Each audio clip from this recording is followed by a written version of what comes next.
Yeah, Sensei, are you fine? Yeah, I'm fine. Thank you. Is it hot intention? Yeah, it's not only very hot, but raining very heavy. In some place is disaster.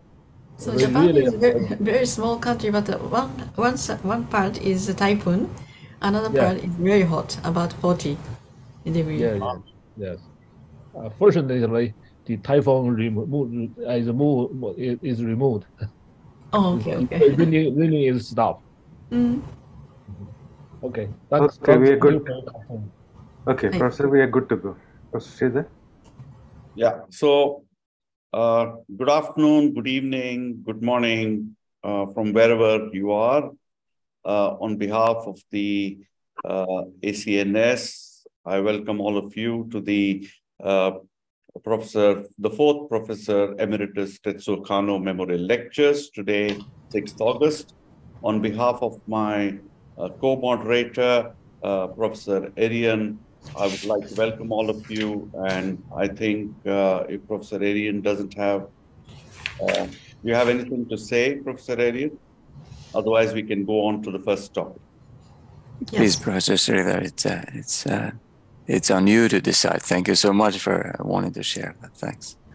So could we call upon Professor Poon to give us talk on Professor Kanno's teaching on acoustic schwannomas? Professor Poon, please. Hello, thank you very much for the ACNS organization to invite me for this very prestigious lecture. And so shall I have the slides, please? Yeah, please share. Okay.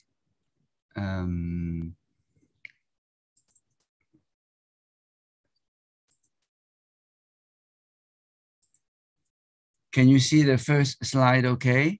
Yes.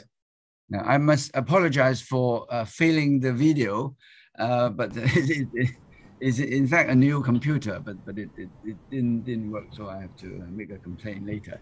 Now, I'm very happy to be presenting my little work in over the past 20 years, and I'm for our beloved late Professor Kanno, our working relationship in international neurosurgical teaching started in 1990s, and that is the predecessor of the ACNS. You know, the Professor Kanno, Professor Ota, and Professor Hashi, the original Asian young neurosurgeons teaching symposiums in the 90s. And I remember in those days, my senior medical officer was Mr. 𝒂𝒂𝒊 from Nepal, and he attended the first one. And our Singaporean friend Timothy Lee also attended the first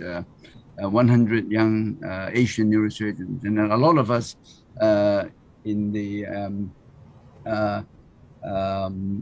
important training and also service mode in Asian neurosurgery were one of the trainees in those days.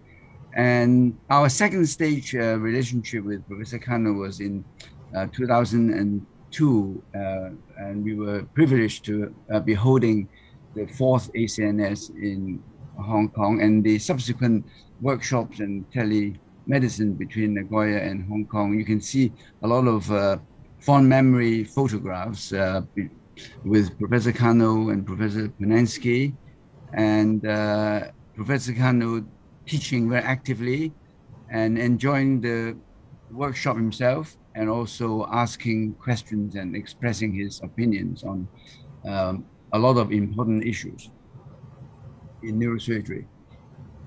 And one of the treasure or the gift from Professor Kanno was this book on brain tumor surgery, and he wrote us a very nice message telling us that this is a very good book full of his own and Fujita experiences.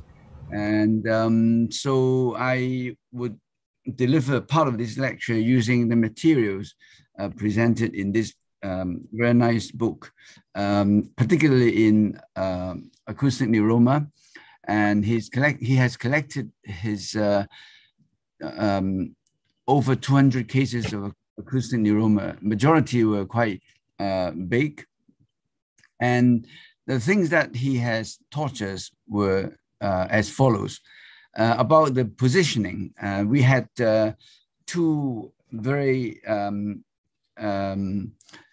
experienced neurosurgeons teaching us to do acoustic neuroma surgery. One of them is, of course, Professor Kanno. He's telling us that the park bench position is as good as the sitting. And we've also had the privilege to have invited Majid Sami to be operating on two 3-centimeter acoustics in the 1990s. And one of them did very well, the other one recurred. So it explained that, you know, experience is important, and biology is also important. And in those days, in the 90s, we were very used to the sitting position. Unfortunately, with time, the practice of evidence-based medicine is suggesting that the sitting position carried too much complication, and our anesthetists have declined us doing sitting position, and we have to be happy with this park bench position, which is actually quite nicely done by Professor Kanno, and so we continue to be operating in this position. Another thing about Professor Kanno's teaching was the application of facial nerve monitor, which most of us are doing. But in those days, a lot of confident, experienced neurosurgeons do not think facial nerve monitor was essential. And so, but we follow Professor Kanno's teaching. And of course, adequate exposure is important. And facial nerve monitor is important in defining where the facial nerve is before cutting the tumor open for debulking. Another thing that we learned from Professor Kanno is that in those days, resecting the superior and lateral part of the cerebellum was very common among acoustic neuroma surgeons in those days, in the 80s and 90s. But we follow his teaching that actually releasing CSF by cutting the arachnoid open with patience is good enough. And we have now evolved to the extent that we don't even need a retractor anymore. So all that is started off from the teaching of Professor Kanno. And about the location of the facial nerve, the application of endoscope was introduced by Professor Kanno in that early days. I think it's very common nowadays to use endoscope for inspection after a good operation. And in those days, we have started using the inspection endoscope, the right angle inspection endoscope with varying angles. And I think that is a very pioneering thing that he has taught us, and we follow that. And that helps us in preserving the facial nerve in a more consistent way. Now, on drilling the internal auditory meatus, it is also essential to be doing that very carefully.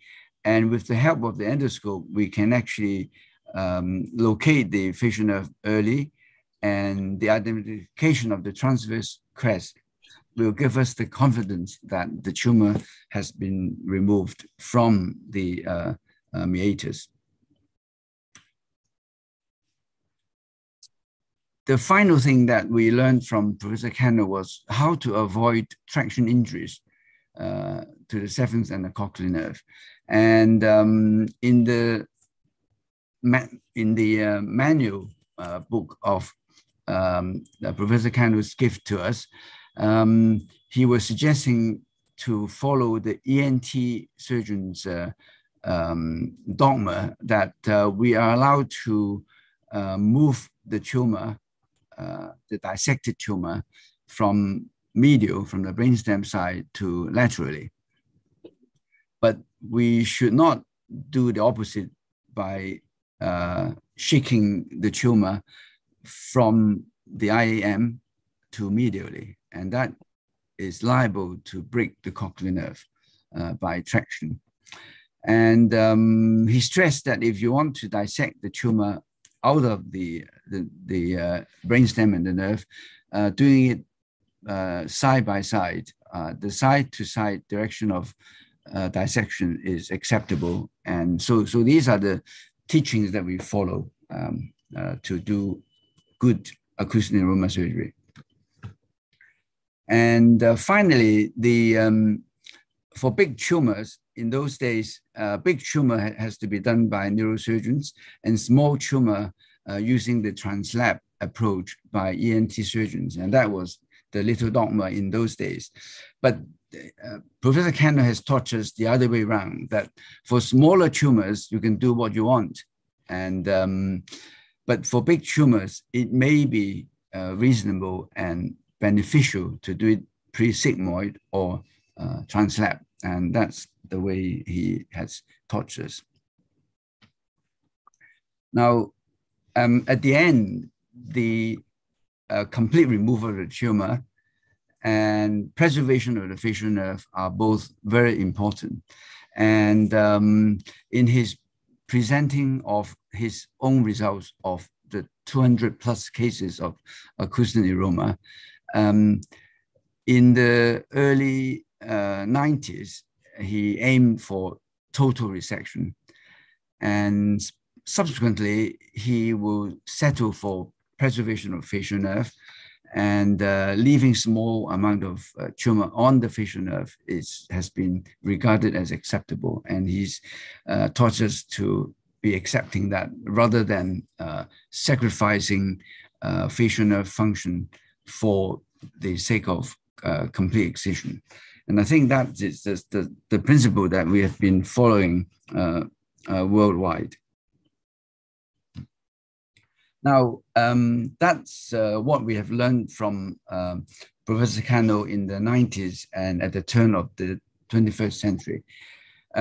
What about the more difficult tumor like the NF2s, which are big tumors, and we've got bilateral tumors, and we've got very vascular tumors. So by applying these principles and techniques of Professor Kanno has taught us, we managed to take out most of these tumors completely or subtotally. And but functionally, these patients, they have eventually bilateral hearing loss. So with technology, we sort of has gone ahead with the investigation of implanting the hearing aid into the brainstem, the auditory brainstem implant. So if your cochlea has gone, or that your cochlear nerve has gone, then the only way to bypass this is to put in this implant sitting on the cochlear nucleus for an effective hearing aid. So this is the technology that was available to us in the late 90s. And so we did the first case of such an implant into an NF2 case in 1999 with our first case was this team was doing it, the ENT team, and Dr. Lam, my young consultant, my first consultant in the unit, and our young anesthetist, and Dr. Soman from Germany helped us do it in this particular patient with bilateral acoustics. At the completion of one of the tumors that was resected. So that's the result of putting in this implant sitting on the cochlear nucleus of the brainstem. And the patients recovered very well after the surgery. And however, the results of putting these sort of implant into acoustic neuroma patients, particularly NF2 patients, the hearing outcome is not really that well. I mean, they can hear sounds and they would describe it like a metallic sounds. So, so the hearing outcome was not really conversational. But we have found over these past 20 years, we found another group of patients where they have congenital absence of the hearing apparatus. So either they don't have the cochlea, or they don't have the vestibular, they don't have the cochlear nerve. So what we did would be that without the tumor is not easy, but it's more straightforward in putting in the implant with the landmark of the choroid plexus into sitting on the between the brainstem and the bony landmarks. And without the tumor, the space is just nice to be allowing the 24 electrode implant sitting tightly there. Now, with big tumors, after removal, the space is actually quite big, and the implant doesn't actually sit there very securely. And in those cases, we have to put in some fat graft to pad it so that it's sitting there without moving after surgery. And just doing the surgery, a 6-hour surgery is not really enough. For 1 or 2 or 3 years, these children undergo very intensive speech and auditory training. And at the end, they actually can gain conversational hearing and also learning the speech, because they are small and they never have acquired the speech. And therefore, it's learning and hearing together.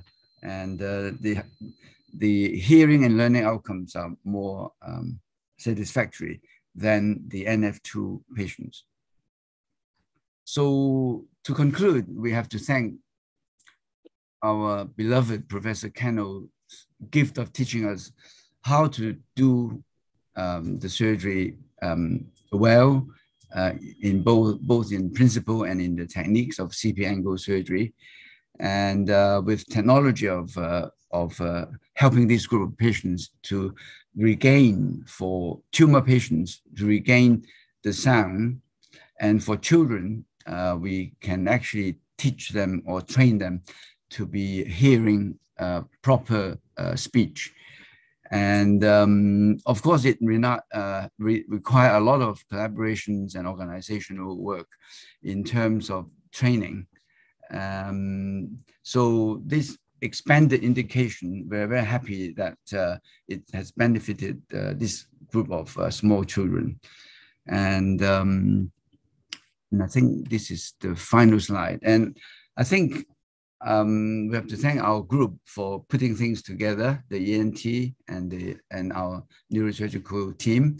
And the Professor Kanno's legacy continues, and with the FUJITA and the ACNS, and in international neurosurgical education.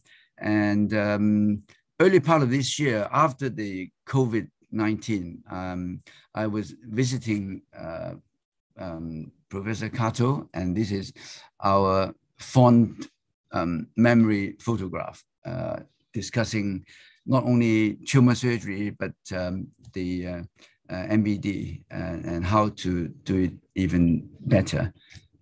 With that, I will stop, and if there are any questions, I'm happy to answer.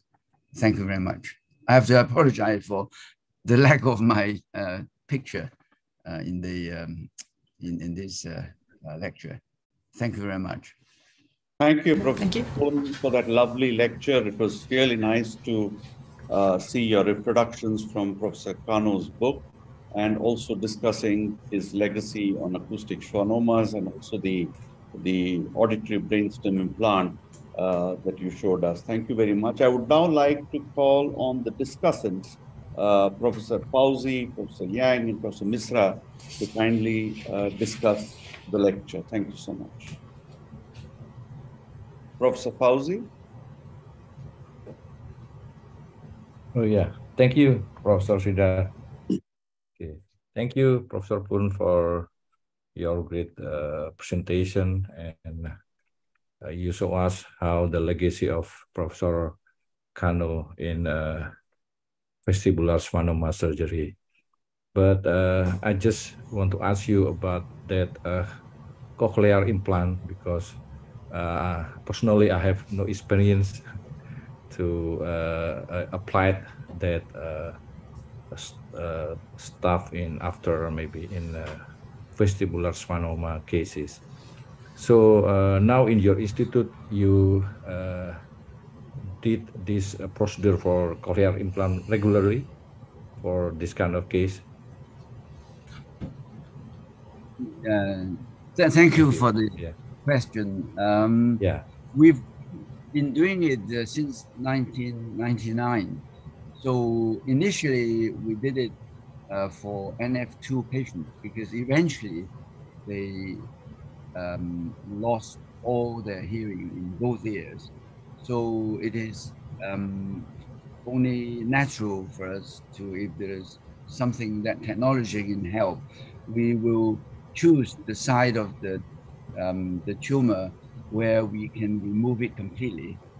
Then after surgery, we put in the implant immediately after surgery. We do not reoperate. We just put in the implant at the same sitting as the tumor surgery. And the problem has been that with a tumor there, the space is a little bit big. So the sitting of the implant has been a problem, because although there are 24 electrodes, if your sitting of the implant onto the brainstem surface is not comfortable, then the contact, although there are 24 electrodes, the contact may be only 5 or 6. So ideally, if we have 24 electrodes, we would like the contact to be at least half, like 12 or 15 if possible. So that has been our technical problem. And then at the end, the hearing outcome is really only on sounds, not really conversational. That's another disappointment. And that's how we evolved from operating on NF2 patients to now we mainly concentrated on the small children without, with the congenital absence of the hearing apparatus. So that is how things has evolved so far. Thank you. Great. Thank you, Professor Poon. Thank you, Professor Sridhar. Hi. Professor Yang. Hi. Thank you, Professor Sridhar. I'm very pleasure to listen to Professor Pan's lecture. We just have seen each other in last June in Tianjin, and it's my honor to have listened to Professor Pan's lecture. And I remember that in the 2002, Professor Pan held the meeting in Hong Kong, and the chairman was Professor Kanno. That's my second time to have seen Professor Kanno and Professor Kato. And in Hong Kong, that's my first time to join the International Neurosurgical Conference. And also at that time, I was a young neurosurgeon, and my travel and my hotel accommodation was covered by Professor Kanno's Kanno's invitation. So at that time, I listened to the the lectures of Professor Kanno, and I also received the book that's wrote by Professor Kanno and Professor Kato. I remember that book, very nice, hand-drawn pictures for the skull-based surgery and for the brain tumor. I'm very honored we keep that book in our department's small library. That's very about 20 years before we accept that book from Professor Kanno. So my question, I don't have many more technical questions to Professor Pan, and I think because in Tianjin, in my department, we have several neurosurgeons studied in Nagoya. My question is, what's the idea? What's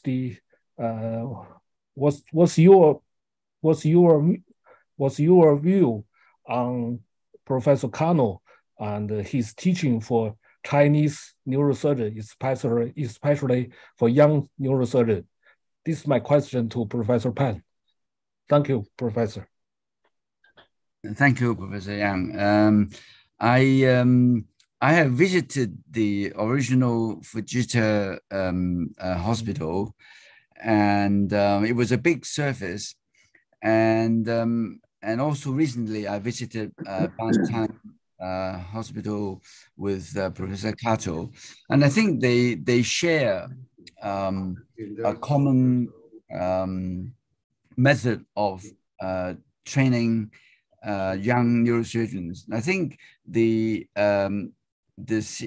senior or the more experienced teachers rely on young neurosurgeons' observations and their talent to push the profession forward. And I think working together, experience and the young neurosurgeons, there's a big advantage of moving things forward. And I think you can see that in the big Fujita and also the smaller Bantan Hospital. They both share this sort of features, and I enjoy and learn a lot from them. Thank you. Thank you. Professor Misra, please. I see that. Thank you, Professor Kato. Thank you for inviting me for this. Great to see Y after a long time no see. We would have liked to see your face, but unfortunately, your camera is not working. A lot of memories. 30 years back, Professor Kanno and Kato, they invited us as young neurosurgeon. We were young then, 93 to be precise. And I think that meeting was sponsored by Toyota, because Toyota was a good friend of Professor Kanno, we are told, right? And everything was covered, right from arriving in the airport to coming back to the airport, including going out. Anytime there used to be somebody to help us out because of language problem was more severe at that time. Now the things are a little different. And that was my first trip to Japan, and very, very fond memories. I also remember why you were meeting in, I think that was the 4th ACNS in Hong Kong. I remember Professor Kanno, and to the best of my memory, Professor Yasirgil was also there. And he wanted to continue talks, and during the food time, and he said, whoever wants to go out can have food, I will continue my talk. I still remember that, and nobody would get up till Professor Kanno managed to, kind of conclude the meetings. And again, memories about that textbook on brain tumors, beautifully written by many people, Professor Kanno and Kato and all. And I've been privileged to contribute a chapter in that. In fact, I wrote on acoustic neuroma on that chapter. That book I still have with me. So a lot of memories, no question. I just have to add one thing about this, the deaf and the children with the deaf children who have who are born deaf or who develop deafness for kind of infection or whatever reasons. The other thing which a lot of people are doing is the cochlear implant, which is less expensive and much more widely being done. Why? And I understand. I have no personal experience, but I understand from Dr. Almepti. Sam talks about now putting the cochlear implant in patients with NF2 when the cochlear nerve is intact. If you can leave the cochlear nerve intact, maybe just a cochlear implant instead of a brainstem implant may be good enough. So, and the other thing, which diagram you showed, very nice. I remember Professor Kanno's talks on that site to site, and we had many times we had discussed, and we were privileged to host the 2006 ACNS in Mumbai. I was looking after that meeting, and we had many discussions. And Professor Kanno, I still remember talking about the side to side, the picture why you showed about not from lateral, not from medial, and he quoted Professor ୟାସଗିଲ୍. He said, Dr. ୟାସଗିଲ୍ feels this is the best way to preserve function. And so this was way back in maybe to early 2000. So a lot of memories, no question. Thank you very much, Y, for giving that beautiful talk and, kind of enriching us. Thank you very much. Thank you, Professor Misra. We all remember, those who are, I think many of us in the screen have been in 1993 in that meeting, which we all fondly remember. Professor Arian, would you like to take this forward and invite Professor Eka? Thank you, Professor 𝒔𝒑, for giving me the honor to take the next presentation on our stage. Professor Eka, it's a pleasure and a true honor to have my turn to introduce you. Your work is that stays on the steps of the giant, and you have created yourself the world of a giant neurosurgeon, introduced that beyond the borders of your country and made it present to the international symposium of neurosurgery. From the very early stages of your career in neurosurgery, I've had the honor to meeting you in person, and I've always been impressed as a young neurosurgeon, then as a resident, to learn and always to learn from your vast amount of knowledge in the field of neurosurgery. And that goes beyond that of your passion in vascular neurosurgery. And I hope you today would introduce yet again another wonderful lecture of your work and collection of your cases in the memorable meeting for Professor Kanno. So please, I give you the stage to show us some of your work. And of course, I know that you would include memories of past meetings with fellows from Japan and as well with Professor Kanno. So please, thank you. The stage is yours. Thank you very much, Orion. So first, all the friends, before I start, in my screen, you see the poster, 6 to 9 June 2024. I really hope that all of you can come and make a gathering again, as long time not to see. We will host you all because there's an international skull-based congress in conjunction with Indonesian annual meeting in Tangerang. So please come again. Welcome all of you.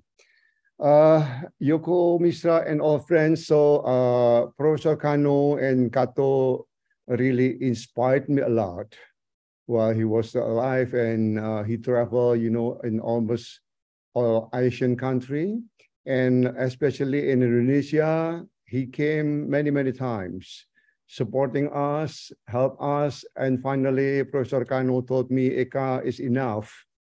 I was supporting, and he asked me to do something for others. That's why that I would like to share with you what I am doing here in Indonesia, especially during the COVID era that I cannot travel abroad. Then I do several things in Indonesia. I share my PowerPoint. Okay. Everybody can see my PowerPoint? Yes. Yes. Yeah, thank you so much. So this is my medical school. I am the the longest and oldest dean as already 17 years. And they are not allow me to retire up to now. This is our OT, and then we developed while Professor Kanno and Kato was here in 1996. And of course, we now more well equipped to do many things, microsurgery, tumor, and mostly tumor and vascular, and spine as well. We don't have any cases of trauma and congenital anomaly also we don't have here.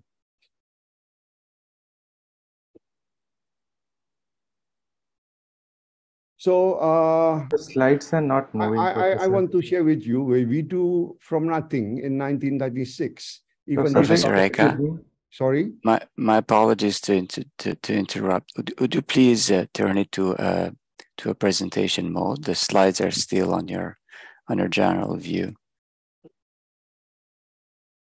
Sorry, could you listen well? The slides are not moving, Professor. Oh, cannot move. Wait. Now you can see the slides? We can only see the first slide. Oh, this one you can see? Yes, building neurosurgery team, the title slide only. Yeah, you can see this now. No, now it's not moving. It is still the same first slide. Oh, still first slide. That is moving. Wait, please. Sorry. Can you click play? Play. Yes. Just Up. Can you see? No. The right not side yet. Play button. Yes, now we can see. Okay. Now okay. Yeah. Yes. Yeah. Thank you very much. Yes, wonderful. Okay. So yes, let me share with you. The first we start is seeking assistance, support, and collaboration. 1996, I started even with a hand drill here because we had nothing. And I remember that many Japanese colleagues came and support me a lot. So from nothing in 1996, we do something up to now. So this is some photos, Yoko Kato with us and Professor Yoshio Suzuki also with us. And number of surgical cases from zero, we start now in our team is about 14,000 cases per year. This is my team. So you know that I work with 30 neurosurgeons with me. In the first hospital, what I am now is 6 neurosurgeons, and the other, they work in the whole part of Indonesia. I will share with you. So I believe that if we work alone, we get something, but if we work in a team, we get much more things to multiply. So this is what we are doing in a team means that we are in Indonesia. We are connected in the WhatsApp group. So every day, my team will share the case in their place. And if the case is so complicated, then we immediately fly and work with them in the remote area. So what I do, again, I cannot work alone. So I invite the young generations in a group, make a clear job list with them, and then make a standard operational procedure and assure, of course, the job life and family, check and recheck, reward and punishment. Indonesia, as you know that our country is quite unique. So Indonesia, mostly, of course, we have a public hospital, but actually private hospital, the number is more than public. So what I am doing, what I am thinking is how could the private could really participate, especially in neurosurgical cases, but with public insurance. So that's what we are doing to motivate in the private hospital.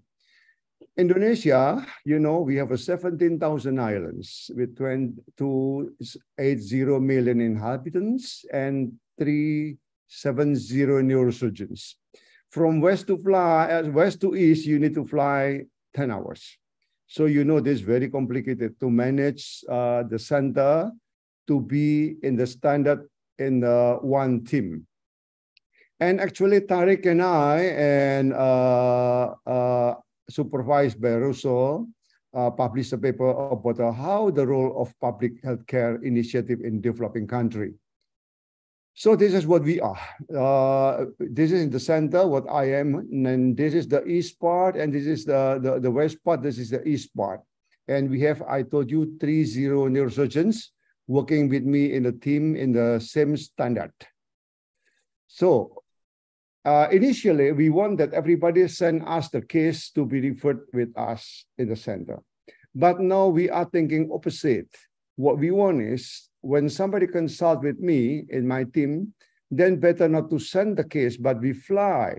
So, you know, almost every week, 6 of us almost always fly to the remote area doing surgery with me. So this is a similar what Professor Kanno and Kato did in Indonesia. He flew here doing with us, then our team, doctor, nursing, all learning together. Then that must be faster and quicker instead of I send the case in Japan. So we also facing global medical competition. We know that we have like, we need to have like global standard, even working in the rural area. This is one of the milestone in 2001. The poor people came to me with ruptured pontine cavernous angioma. At the time, cavernous angioma in the brainstem, no one did in Southeast Asia. Then because this is a poor people, and then I had to do something. Then we started brainstem surgery at the time. Even there is no direct teacher for me. So fortunately, this is very clear halo sign in the cavernous angioma. Then with the prone position, we dissect the pons. That finally we remove total the cavernoma. This is post-op MRI. And what is the mission for us? The mission is that we convinced that we also could do the complicated case like cavernous angioma in the brainstem. And from there, then other cases came in the brainstem. Then we did now is more than 60 cases in our institution. And also because of that case, we create so-called a brain foundation. Indonesia, not everybody has insurance. So sometimes, quite frequently, poor people came to me seeking help. Then we select. If the case is prospective, I mean, we can do something, then of course, doctor no need to be paid.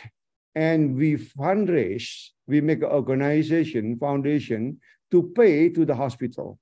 Because hospital system, this is a private hospital.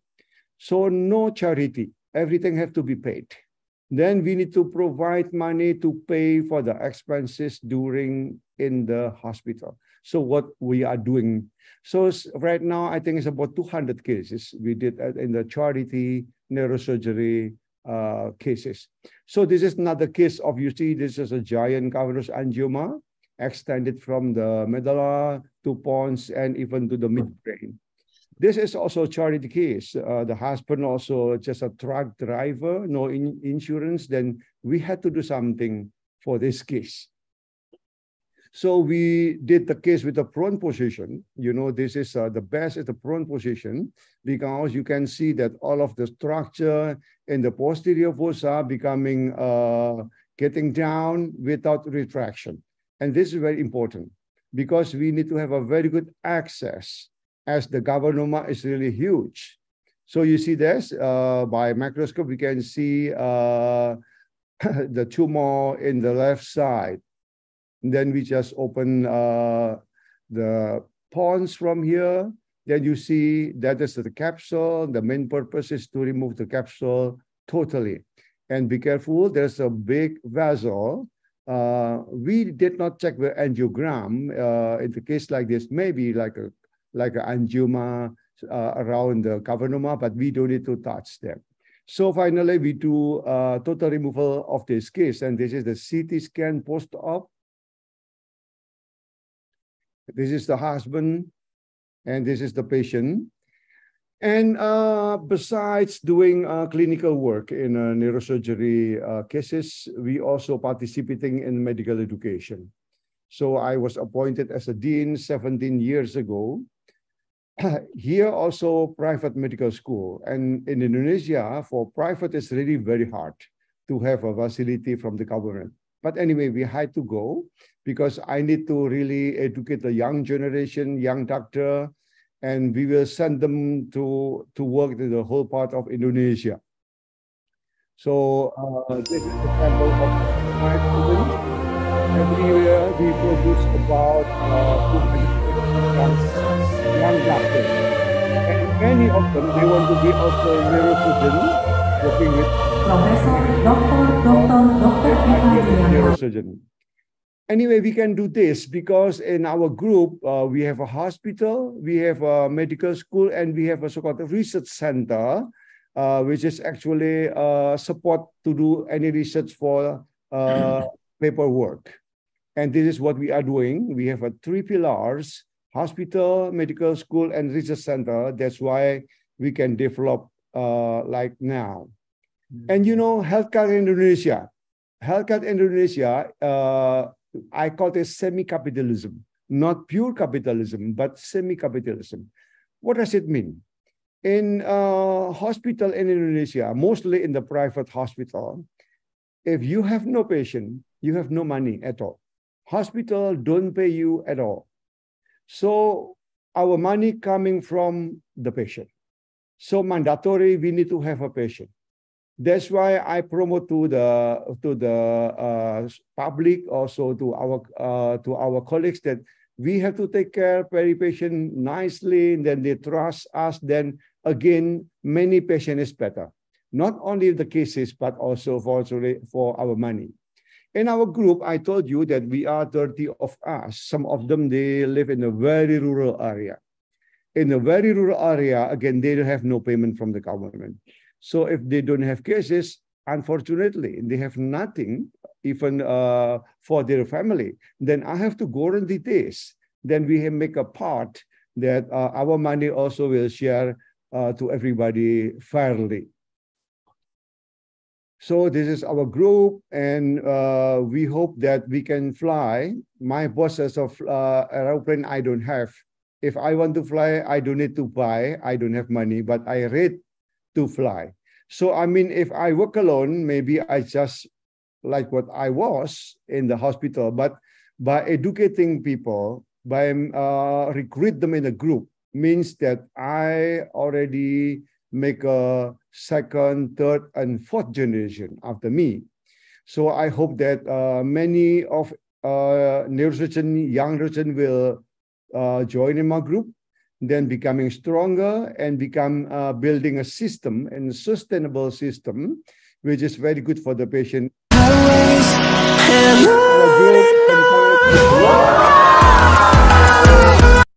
Welcome again, everybody, when you join us here in Indonesia. That's Professor Julius and us. And finally, we enjoy diving because during COVID we cannot fly everywhere. Diving in Indonesia is the paradise. It's the best underwater. Please, everybody, come and dive with us because very easy. You just need to breathe. Then we will provide a special personal supervisor diver for you. Please come. So I thank you very much, Orion. Thank you, friends, for joining me.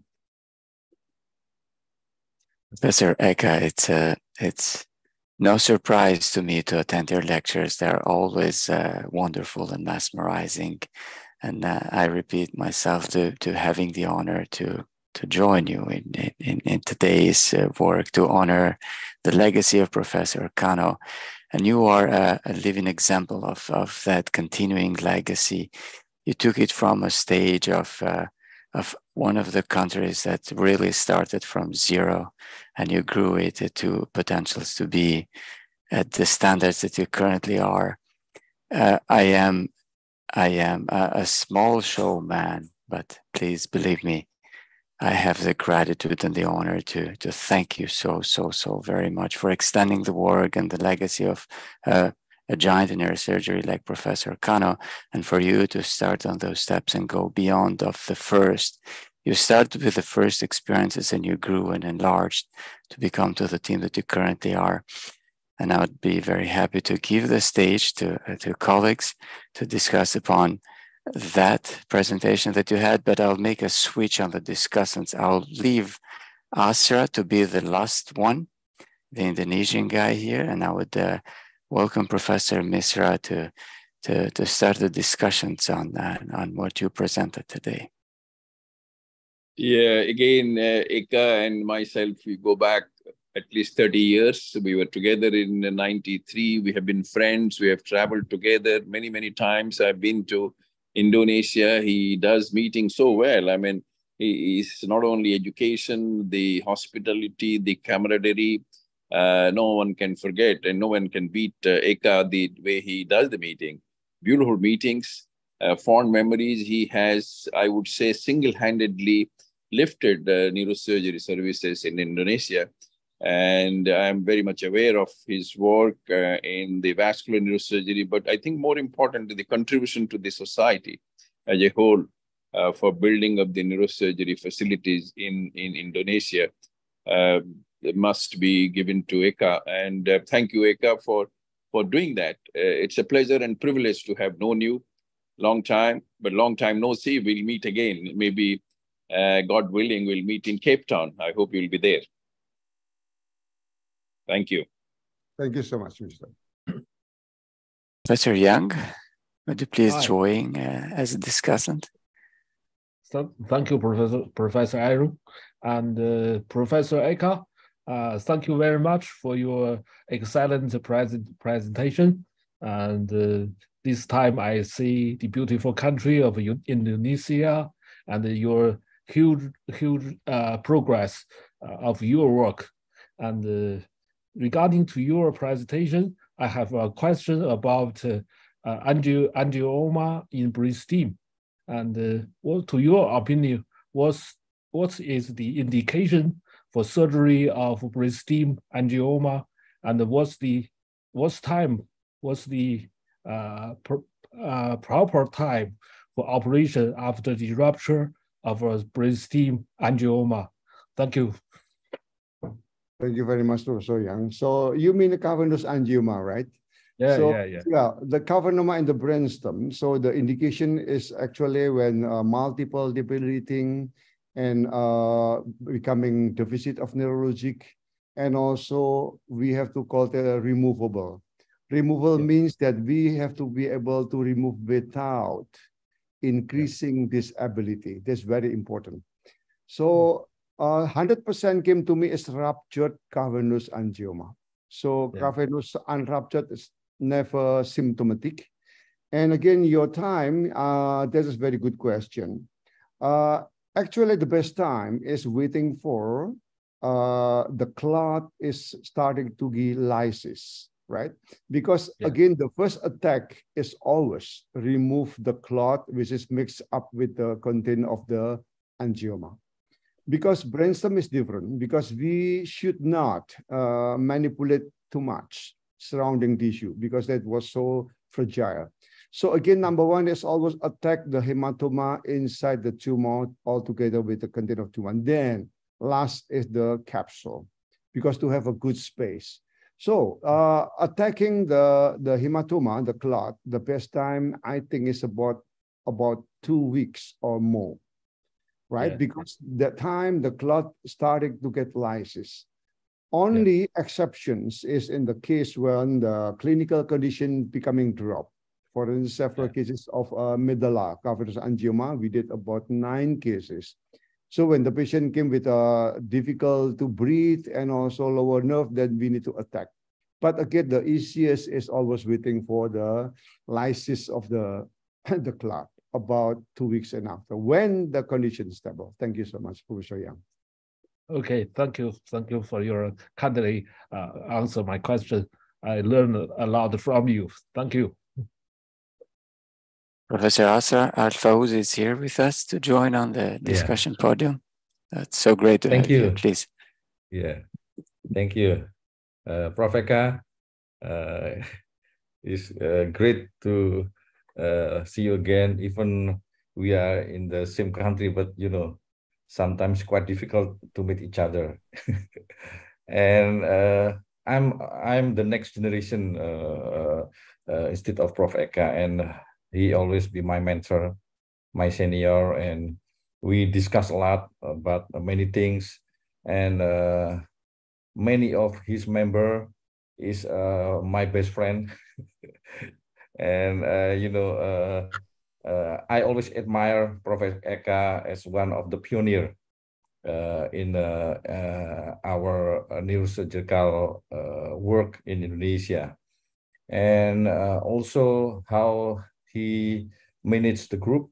And actually, we always discuss, Prof. Eka, because actually I'm working in a group too, in some group in eastern part of Indonesia, and so sometimes we can discuss many things. And it's not easy, Prof. Eka, to build a group system, about salary, about how to increase the capability of young neurosurgeon and different hospital.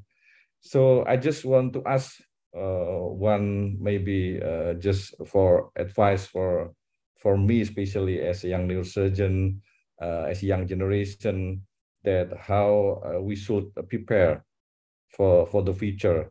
I mean, in the group, some managing the group for neurosurgery services. As you know, we also have group in Surabaya, but sometimes we collaborate together. I think that's my question, Prof. Eka. Thank you very much. I thank you very much, Dr. Asra. So yes, I agree that group is really, really difficult and complicated. And I'm mostly talking about money, because many groups are broken and disappear because of money. So be careful about that. The most important thing that we need to be very fair. How is the rule? For instance, in my group, we were very clear. For instance, that the member of the group only allowed working in Siloam Hospital plus public hospital. So he cannot work in the 2 or 3 private hospitals, because there's we have a monopoly list. Otherwise, we don't fair, right? And this one we need very fair, and everybody have to share what is the case they are going to do surgery, and everybody have to obey what the group's decision. For instance, there is like a small cavernous angioma, like Professor Young questioned, very small, no symptoms. Even the guy want to do surgery, but if the group decide not to do surgery, that they have to obey not to do surgery. So it's very important to have standard operational procedure, operation line, what can be done, what cannot be done. And when can do by themselves in the rural area, and when they have to wait for the senior come back joining them coming to this place. So, I mean, this must be very clear. And again, sorry, I'm not a materialistic. Money is not number one, but it's very important. So with us, for instance, we guarantee if my young doctor working, for instance, in Kupang, you know, Kupang is one of the southeast part of Indonesia, border with Australia. So we need to fly about 2.5 to 3 hours from my flight to Kupang. Kupang is not very developed well, but again, living there, they need money and they have family. So I have to guarantee that they have a minimum income. For instance, in a month, they don't have surgical case, means that they don't have money. Then we are the senior, we will contribute. I mean, from the pot, the money will come to guarantee them to live, And for instance, also, we know that our youngest live in Ambon. Ambon is the east part of Indonesia, fly about 2.5 hours from Jakarta to Ambon. This very young guys, and he started from zero. Sometimes there's no surgical case in a month. Then again, we need to guarantee. So there's Dr. Asra, again, every group has a different rule, but very important is, again, need to be fair, the operation line, and very fair how to divide money. And how is the fairness? The work harder, of course, maybe more money, but again, it's not very difficult. But we need to be very clear and open one to other Then fortunately, my group, they are still loyal and no one divorced from us.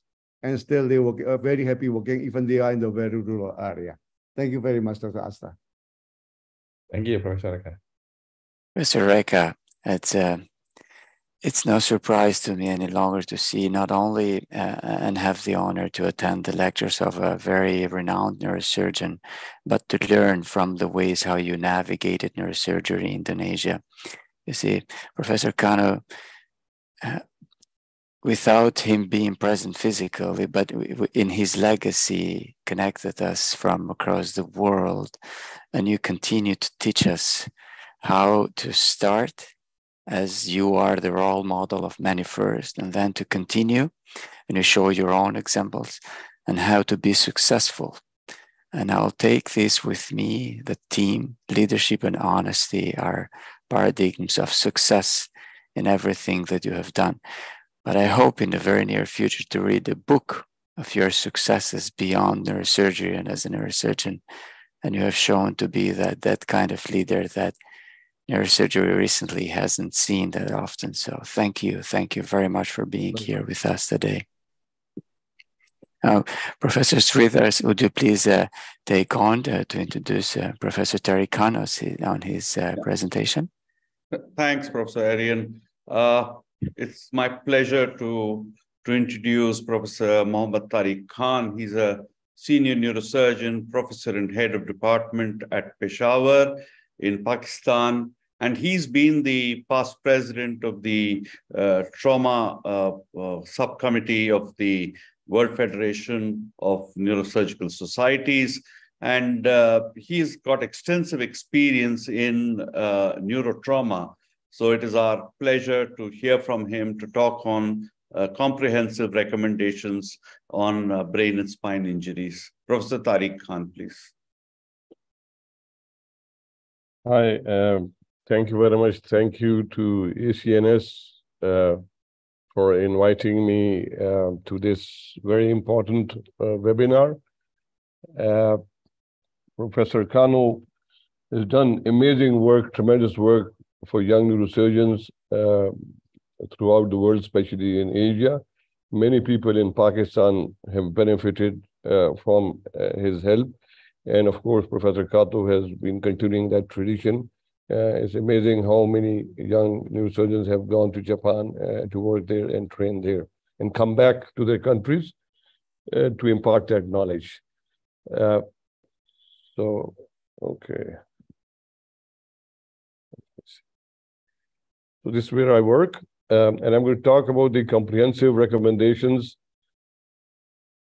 on policy recommendations for head and spine injury care in LMICs. Now, these recommendations are meant for policymakers, and we know that many neurosurgeons are very much involved in policy in the country.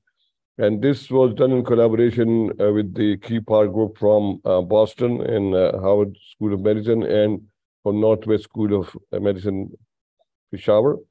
And as many as 12 countries were involved in that, with many senior neurosurgeons helping us in this development of this thing. And of course, there were technical teams as well.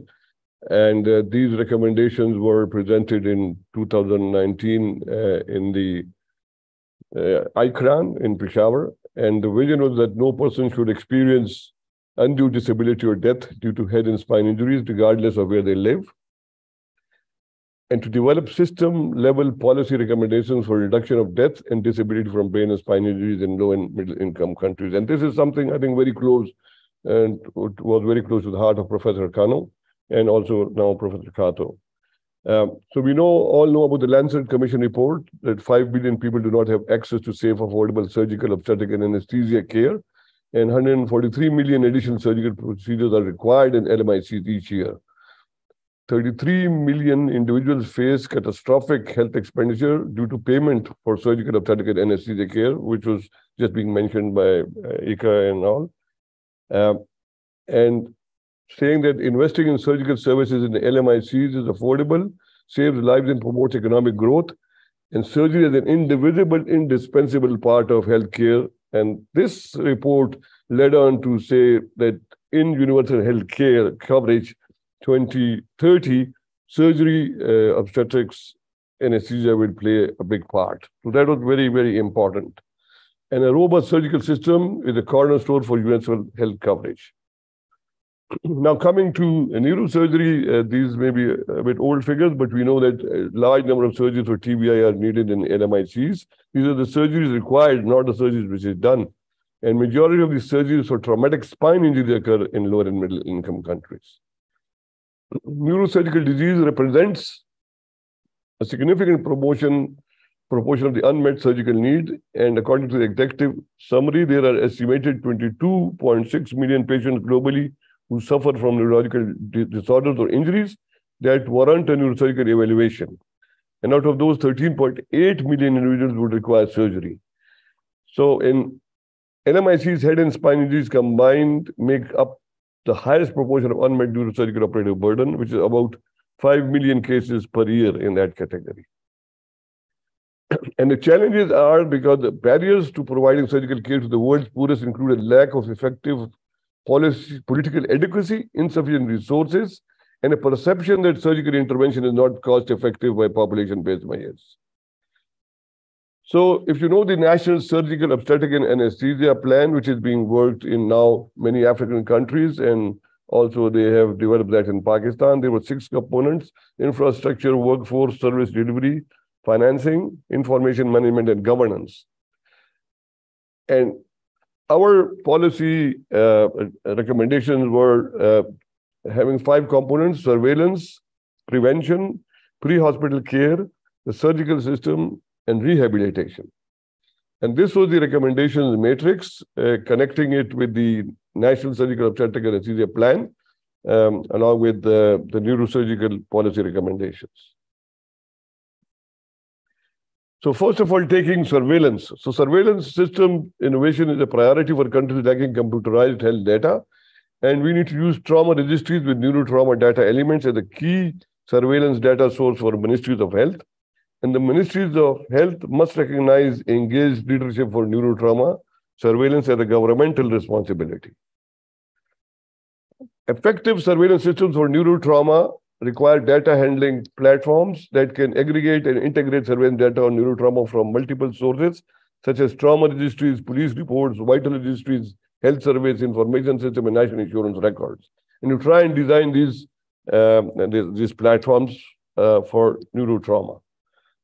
And to leverage international partnerships for surveillance, involving high-income countries and low-income countries together to do neurotrauma surveillance using tools as operational systems engineering develop established platforms.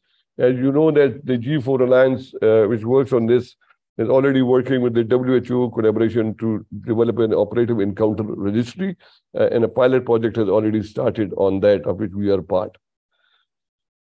And then to have a fit-for-purpose workforce for data collection, analysis, and interpretation.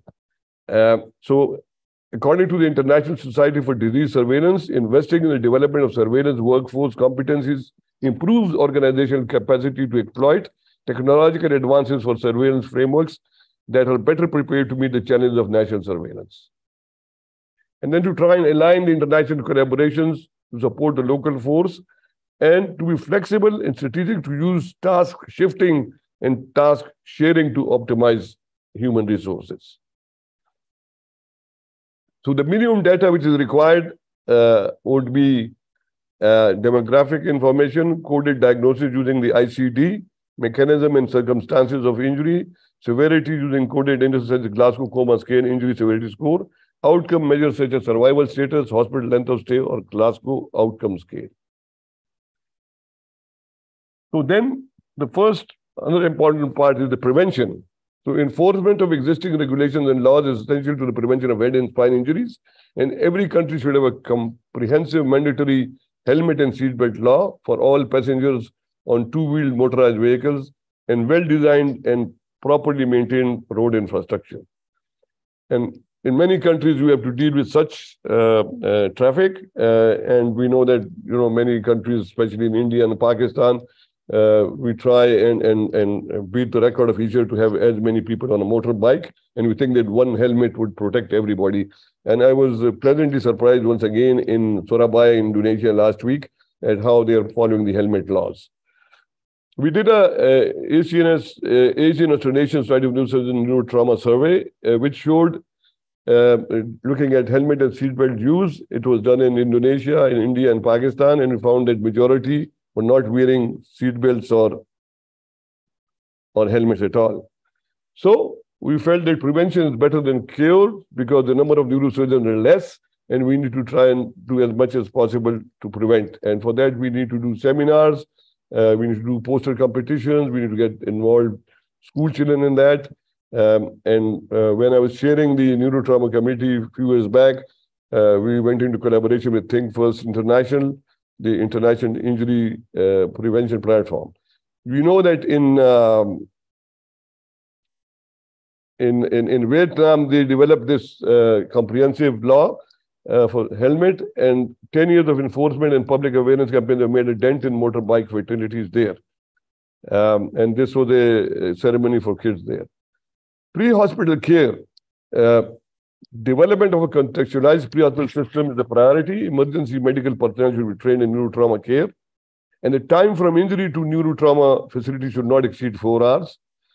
Again, we looked at this study in 2016-17 and looked at who provided emergency treatment at the scene of injury.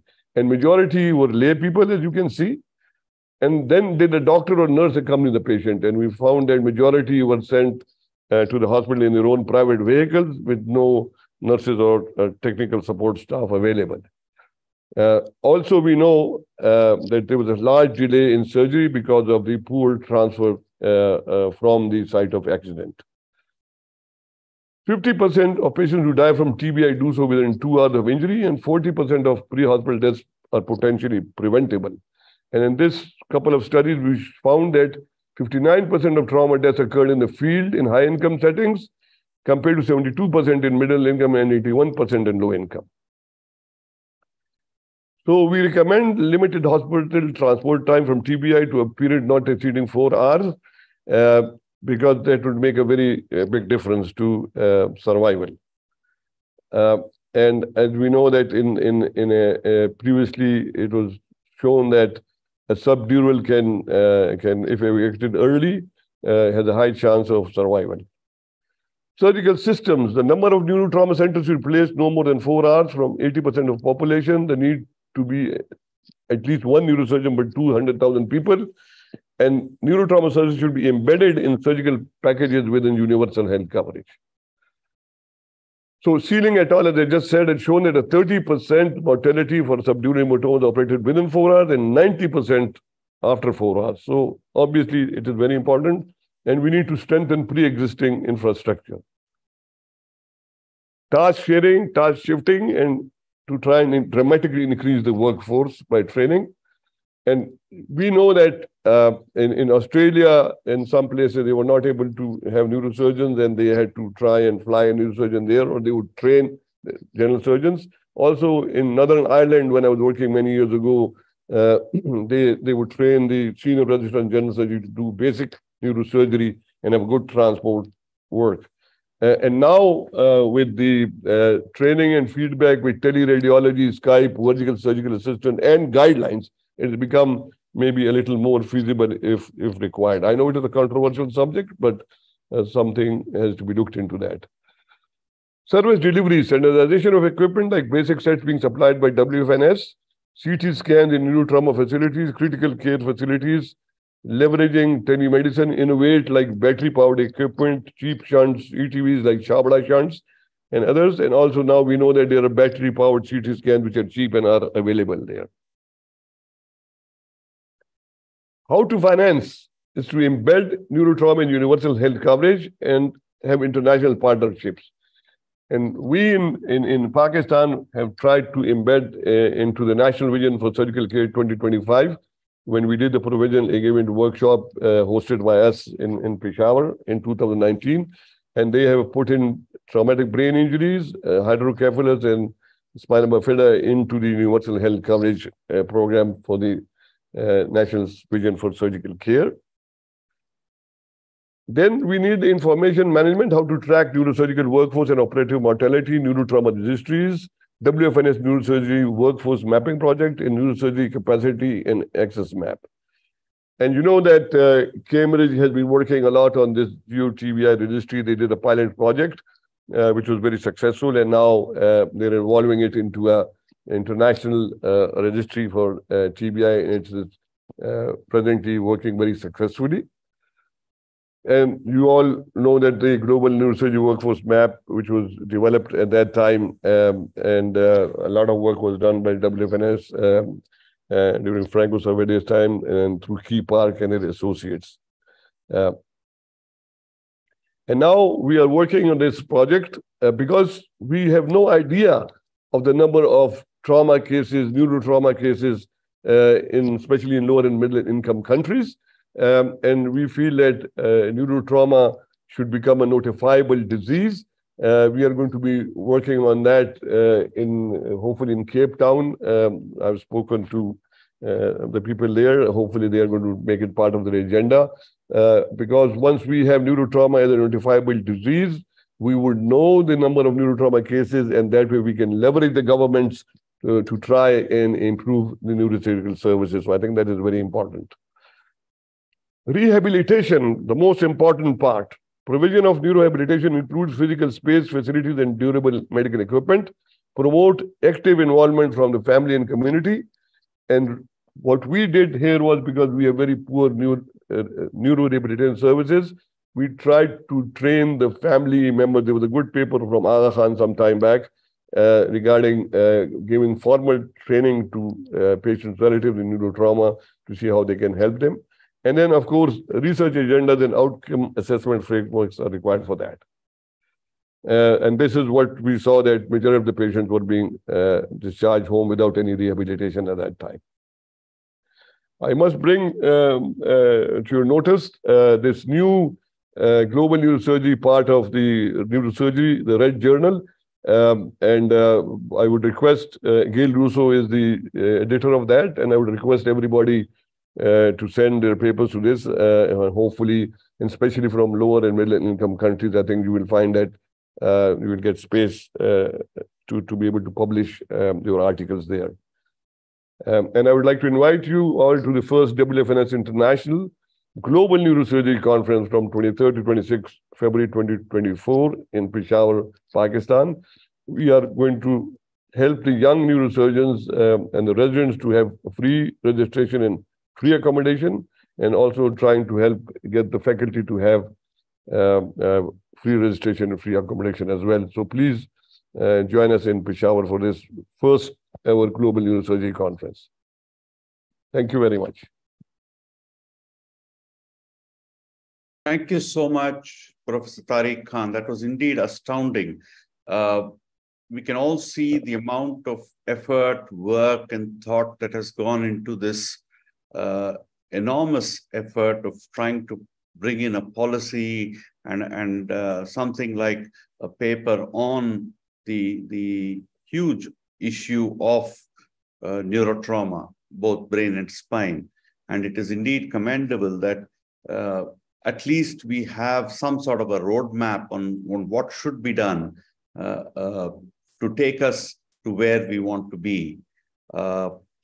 Now, I would like to call upon our discussants to give us some thoughts on this. Professor Ashraf, maybe first. Okay. Thank you, Professor Sridhar. Great to see you again, Professor Tariq. It's surprising that last week we met in person in Surabaya in our hospital. Now we meet again in this online platform. But thank you for your great support conducting our neurotrauma workshop last week in Surabaya. It is very important for young neurosurgeon and for resident, of course. And yes, I want to maybe comment about your presentation about neurotrauma. I remember it is about the legacy of Professor Kanno too. I remember that maybe in 2007 or 2008, I might be not mistaken, that I was attending the WNF at interim meeting in Nagoya, I think that time, yeah. And I remember that time it was a neurotrauma educational workshop, I think that time, and Professor Franco Salvador was one of lecture in that workshop. And I remember that Professor Kanno was there in that neurotrauma symposium. And Professor Kanno stayed a whole time in that neurotrauma educational workshop. And I was surprised because, you know, maybe in Japan, neurotrauma is not very popular. But I can imagine that maybe Professor Kanno think that neurotrauma is a very important and still a problem in some countries, especially in developing countries. So I remember he stayed a whole time in that educational neurotrauma workshop, assisting the Professor Franco Salvador. And yes, until now, I mean, neurotrauma is still a problem. I remember, Professor Tariq, that when I was resident, I was operate in a day neurotrauma case, 2 or 4 cases every day. Yeah. But now it's different. Yeah. Maybe in a month, I never operate neurotrauma again. Maybe only 1 case. But it doesn't mean that there is no neurotrauma case. Because I think we produce many neurosurgeons in the rural area, you know. Yeah, I'm living in Surabaya, a big city, second city after Jakarta. So now in my hospital, emergency operation mostly is vascular. We treat through until 3 or 4 cases. Yeah. So now it's different situation, Professor Tarikan. Because you know, in rural area, the facility, you know, the tools, the transportation is different. So we cannot apply similar guideline, you know, with some you know global recommendation, maybe with you know good hospital center with good equipment and good transportation. Yeah. So I need your suggestion about this, because we different, you know. Yeah, I stay in a big hospital, but the other is in a rural hospital. Thank you. Yeah, thank you very much. Yes, you know, once you have yourself said now that you have now been freed from the burden of neurotrauma and you can now concentrate on vascular and other things, whereas sadly in many lower and lower middle income countries, most of the work time of the neurosurgeons is used up by trauma, and they get very little time to be doing other surgeries. So obviously there are a number of things. Either there is rapidly increasing the number of neurosurgeons, which we have seen now, because in your rural areas you have got neurosurgeons, so that the burden of trauma is lessened because they are looking after it there, and unnecessary transfers are not required. Also to improve the pre-hospital care, because if you improve the pre-hospital care, and you do not have to follow the Brain Trauma Foundation guidelines. You know, if you look at the paper from Andres Rubiano from Colombia, who worked with collaboration with the Neurotrauma Committee, and they developed what they call the bootstrap guidelines, that it should be resource-defined guidelines, not evidence-based guidelines, because everybody cannot follow the evidence-based guidelines. When you have the resource-based guidelines, it would make a very big difference to many places. Definitely, it would make a very big difference in that. Thank you. I think if I may here, Professor Asra, in India, what we have done is we have done what I think Professor Tariq Khan is mentioning. So our society, the Neurological Society of India, along with the Neurotrauma Society, has come up with our own guidelines, which is the basic guideline, not the top of the line guideline. Yeah. It is the basic guideline which the neurosurgeon staying in a periphery can do to help the neurotrauma patient. And I think that is what we need to do and further here. Thank you so much for your comments. May I now ask Professor Yang for his comments, please. Thank you, Professor Krish. And Professor Kan, thank you very much for your presentation. And brain trauma is a very important disease. We are the neurosurgeon, we must deal with it. And to my remind, when about 30 years before when I started my residency, and in my department, there were about half of the patients were neurotrauma patients.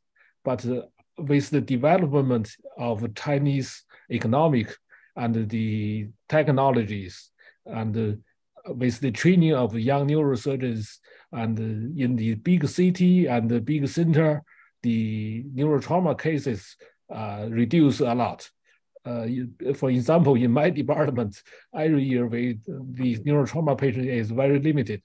But in the countryside, in the rural and in the inner some small cities, neurotrauma is the main cases for the preliminary care of neurosurgeries.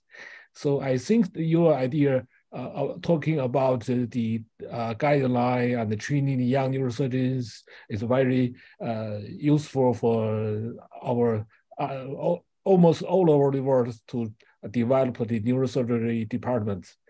And on the other hand, the basic research of neurotrauma of the brain injury is another, I think is another big question, because after the trauma, there's some neural injuries, and like neural necrosis, neural apoptosis, and that needs mechanical studies on molecular biologies. That maybe introduce some new strategies and new medications.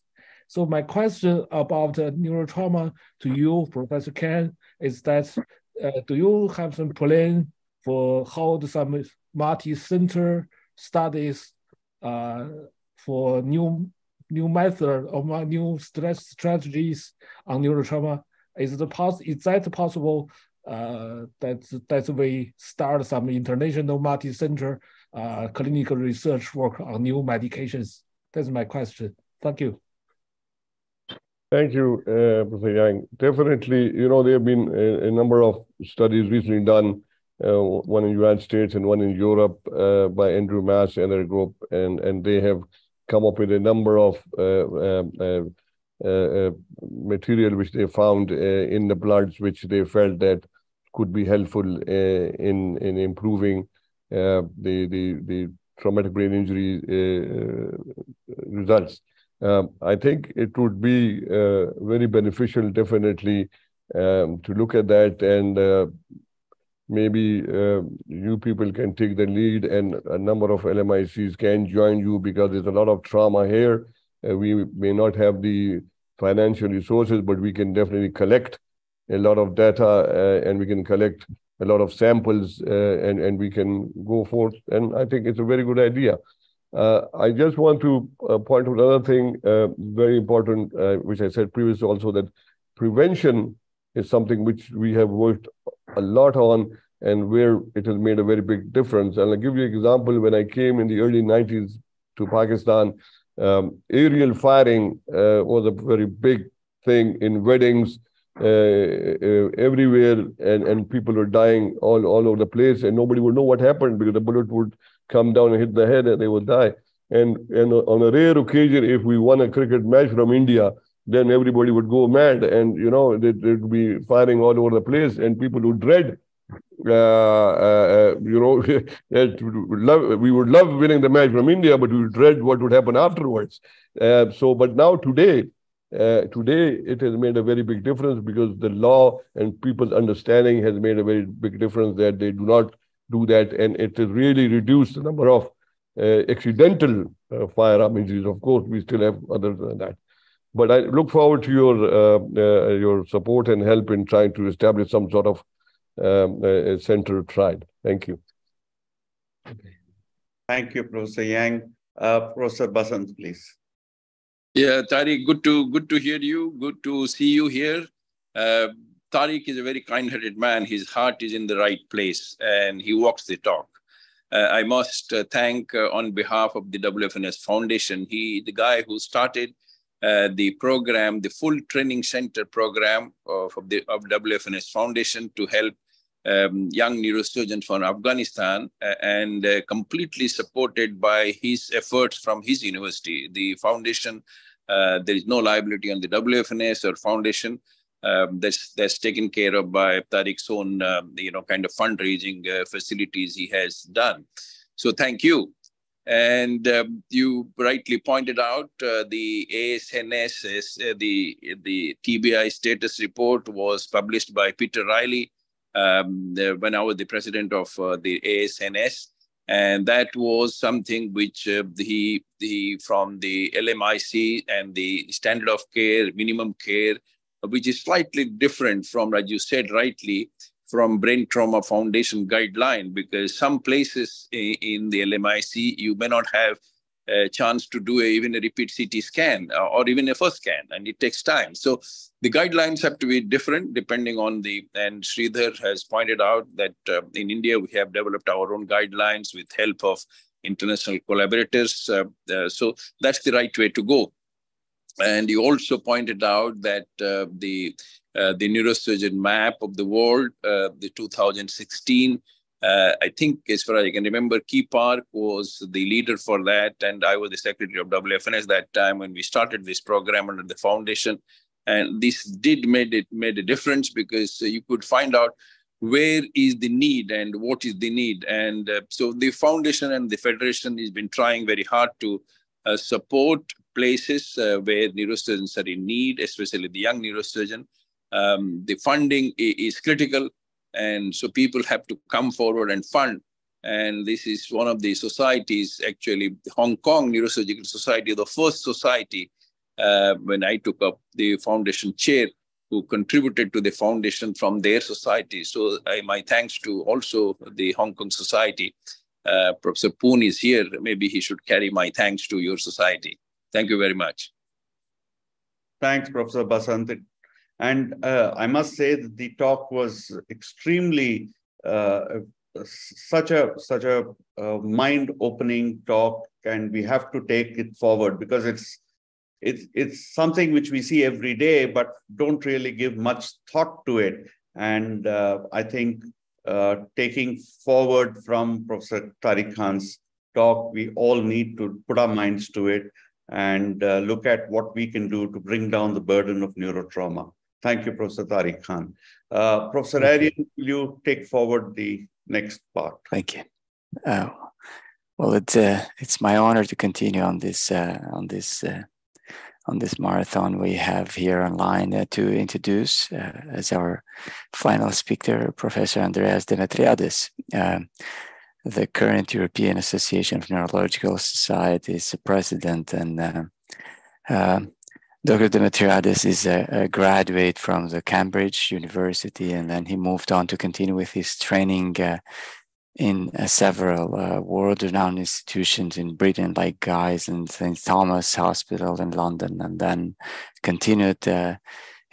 I don't think he ever stopped studying and learning. He continued with his education at King's College and then at St. George Hospital, and then traveled the world to several fellowships, even in Japan, in Tokyo, to skull base, and then spine in Germany, back to England with his interest in spine.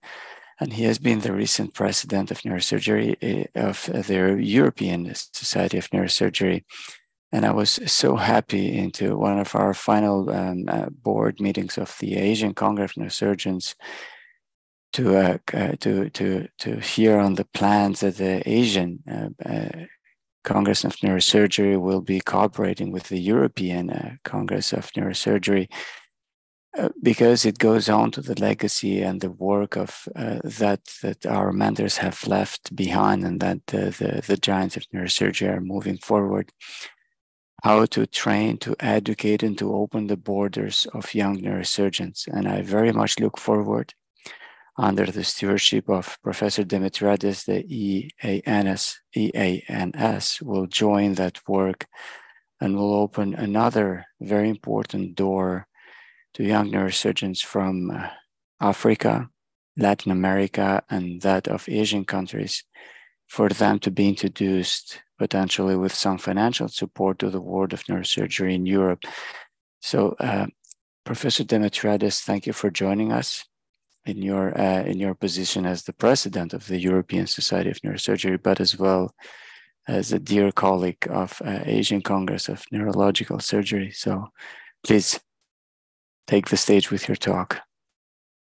Thank you, Professor Mosabelio. Thank you, Arion. It's a real honor to join today's proceedings. In fact, the previous speakers are much more accomplished, and I'm honored to be sharing with them today's platform. I chose a slightly different topic rather than the technical neurosurgical side of things, because I was recently asked by some of our young neurosurgeons, what's the future of neurosurgery in Europe? And I adapted that a little bit to a generic reflection. So, of course, great respect goes to a person we're honoring today in this 4th annual memorial lecture series for Professor Tetsuo Kanno. So thank you again for your kind invitation. I have no financial disclosures, so I will go straight into asking the next question, which is, what do our patients want from us? When they come and talk to us in clinic, and then they go home and they're considering, do I go ahead with this recommendation? Do I trust the advice? Or do I go and seek a second opinion and so on? What do they really want? And some of my patients, and indeed some of our family members, can answer these questions, but it's not, there's no one size fits all. This is just a series of small number of referrals that came through one of our very recent on calls, which suggests that there is still a large variety of things we need to be aware of and competent with, along with our subspecialty interests. But some of the answers I got were the following. I want to feel good. I want to look good. Some of them said I want to live forever and without pain. But these are the sort of influential factors that play in people's minds. And how do they want it? How do they get it? They want easy access. They want a quick diagnosis. They want a super specialist, which means that minimizes the risk. But effectively, what they're after is highly skilled, affordable, effective, and minimally invasive treatment if required. So what can shape our role as neurosurgeons, and how can we deliver our craft in the near and not so near future? What's happening ahead of us, and who is deciding it? Is it in our hands or is it in other people's hands? So some of the things that may be shaping our specialty, among other, and medicine in general, are the following. It's the epidemiological aspects of diseases, the trends, the changes. It's the treatment options and their advances. For example, a procedure that was super common a few decades ago for peptic ulcer disappeared with the discovery of relevant medication. What are the technological advances that are coming along and emerging? What is the translational research that is going from the bedside to the lab and then back to the bedside? Is big data, this very popular term that we hear all around us, going to change things? Is artificial intelligence and machine learning going to make us obsolete? Is innovation and its regulation going to make a significant change of direction in how we deliver surgery? And of course, the market forces, who pays for things, who wants things, how much does it cost, is it cost effective, and the delivery of those forces. Of course, in the background, let's not forget industry. Industry is a lot more influential than we think of. There are collaborative efforts, but there's always financial aspects in the background. And then from our point of view, we have our communities with organized neurosurgery, the ACNS, the AASNS, the ENS, and so on, the World Federation. Our community can affect politics, can affect government, can affect governance, and how do we harness that potential? In terms of the therapies, there's going to be an evolution and refinement of certain aspects. I believe that some of our neurosurgical conditions will become more amenable to pharmacological treatments as pharmacology and molecular biology improves with precision medicine, etc. These can be just adjuncts to treatments. On the other hand, they can be the treatment in itself. And I wonder whether on the right-hand side of the screen, we're going to see some translational breakthroughs in oncology, which will affect surgical neuro-oncology, or whether we're going to have any major further advances in functional neurosurgery, degenerative disc disease, and spinal cord injury. Those are the sort of things that are important to think of as technologically dependent. We all like toys and we all like tools, but how necessary will they be in the future? Now, big data, it will be impossible to speak about our future without at least acknowledging this terminology. Machines are not going to replace surgeons, at least in our lifetime, I don't think, not fully. What is certain, however, is that clinical information is rapidly increasing in volume, in value, in velocity, in variety, and veracity. And these are the so-called 5 V's of big data. And harnessing the value of such data can improve our clinical efficiency. And this is an exciting development around us. So we need to become cognizant and get involved with it. Now, these slides illustrate some examples of how data can improve some aspects of our care. On the left are the types of data. Some are generated already, and some are up-and-coming data, like patient-reported data. We are surrounded by data every day in our clinical environment. As surgeons, we process these data to make a clinical judgment in our patient's care. And in most healthcare systems, clinical information is indeed represented in different formats and often in different software. So applying machine learning to the data for diagnostic purposes can be interesting. And we're talking about pattern recognition when we talk about machine learning. But a computer system that presents relevant clinical information based on a list of differentials to support clinical diagnosis can only be useful. And such an example that may be useful in the future is for a condition that can be borderline, and I'm talking about normal pressure hydrocephalus as an example. Machine learning on clinical data, no doubt, can aid clinical decision-making. Data patterns not noticeable to the eye could inform treatment choices. An example is spinal fixation, where a computer-generated own quality information on biomechanics, predictive risks of perioperative complications, and impact on life based on prior biometric health tracking data can be useful. At the same time, patient monitoring is important, and currently we follow up patients in our clinic where time is often limited. Patients can submit instead biometric data and patient-reported symptom data before an appointment, and then we can focus during that valuable time on how the clinical problem contributes to the functional status.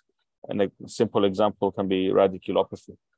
Another use of data in monitoring could be to prompt a clinic review and a reminder to minimize non-attendance. And an example is in uro-oncology, where reduced physical activities can automatically prompt earlier review. Routinely generated text can help with some administrative activities.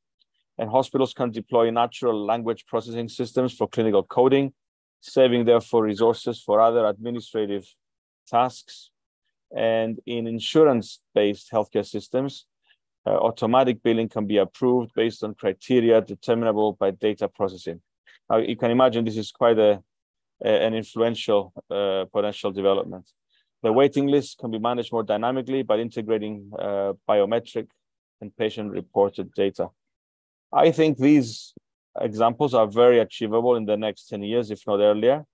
At the same time, more data innovations will come along and take place with artificial intelligence, which means to us that improving the use of data across healthcare settings must be a priority. Now, data comes with challenges, and these are just a handful of potential challenges. Things have to be able to be used and operated by different people to the same efficiency. So interoperability is a challenge.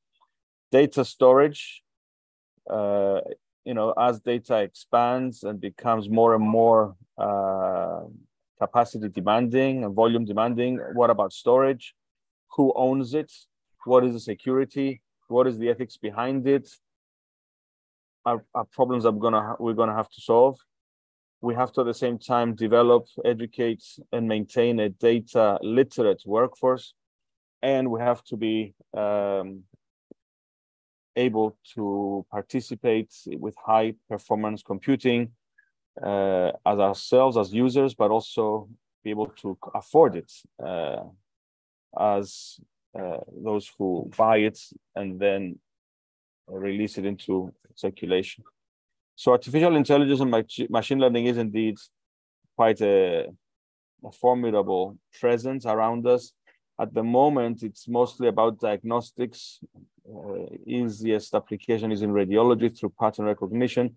But I think what's coming is prognostics with molecular biology data, with genomics, metabolomics, and all sorts of other omics. But in the future, putting all those things together, we'll end up probably going down the route of predictive analytics. And this is where I'm kind of raising maybe a red or maybe an orange flag, thinking, okay, what if it gets in the wrong hands? What if it leads to insurance kickbacks? Now, how do we reconcile an individual decision-making to a multidisciplinary one, or to then evolving to a machine? How does that equate to shared decision-making with the patients? These are some concerns that are coming along in the ethics of all this data that surrounds us. Now, other technological information that is emerging around us is robotics. And I'm not going to bore you with fancy videos of robots doing all sorts of things, but we have challenges in the future for spinal cord injury, which remains a significant burden, both physiologically, but also psychologically and financially in any society. We have gene therapy that hasn't really made a big impact in most of our neurosurgical diseases, but only in some. And of course, we have what's being promoted as 5G remote operating. But of course, while we are talking about 5G, technological colleagues are already planning several next Gs that we're not even aware of. So I think in the future, we will have innovation, which brings along the need for regulation. And of course, this is all part of research and development. Now, the other thing that's a little bit worrying are the market forces behind what we do and what we will be doing in the next few years. And on these two graphs on the right, or two pictures on the right, we can see the industry plans for endovascular and for spinal implants. And of course, we all know that behind the scenes, industry plans many years ahead how to develop something, how to launch it, how to promote it, and then how to harness the investment they made, get profit out of it before the next product is then released, which may already be available, but will be not financially smart for them to release all of them at the same time. So I think there's a lot of things that are happening without necessarily too many of our neurosurgical colleagues being involved. So the question becomes, who is planning, who is guiding progress, who is guiding investment, and who is deciding on priorities? And this is something that we must tackle as organized neurosurgical societies in the next decades, if not earlier. Now, in terms of healthcare delivery forces and dynamics and their interactions, there's a lot of things here that we never ever train in. We never, at least in my experience, got taught economics at medical school. We never got told anything about getting insurance remunerations or billings or managing your own practice. We never got it taught later on in residency either. So perhaps it's not so important in a nationalized health system like the British where I work, but it is important in other economies. So these are important things. Economics does involve insurance and its remuneration. And I'll show you later a couple of slides on a simple L4-5 degenerative disc disease list of options. Patients want subspecialized people, if possible, to treat them. That means they need to be aware of technological growth. They need to remain current. They need to be able to have trained and have done fellowships. But then when we do our training to our own young trainees now, we need to marry the conflict, in inverted commas, between training and service. It was never a conflict in the past, and now it's considered a conflict. So I guess we have to marry these two words in a seamless way that it is not felt as a scut work or a burden. But who delivers training, who delivers service are not necessarily the same people. And at the same time, we have to acknowledge that there is postcode lottery. Certainly in Scotland, where I work, what you may have access to very much depends on where you live. So there is postcode lottery, unfortunately, for the kind of technology available and the kind of treatment options one would be offered. I put last but not least medical legal aspects, certainly because I think this is something that is becoming more and more concerning. There are campaigns, if you like, from legal practitioners to try to make money for medical mistakes, not necessarily malpractice, and from complications that we all have. But these are trends that are coming our way, and they will affect the financial backing of our health service. Because I know, for example, from giving expert opinion on some cases in Scotland, I know that there is an increasing budget devoted to this medical legal service, which is money that could be devoted elsewhere.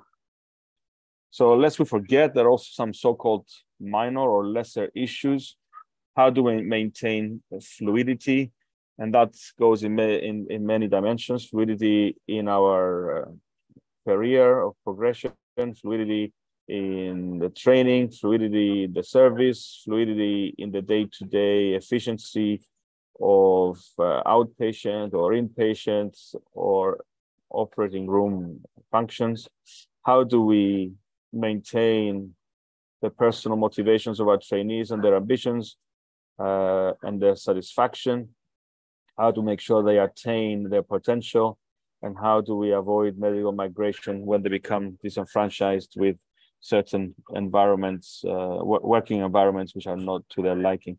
So there are political dimensions, unfortunately, to all systems, healthcare systems, and we need to be able to support our trainees and enable them to achieve their goals, while at the same time offering good quality patient care.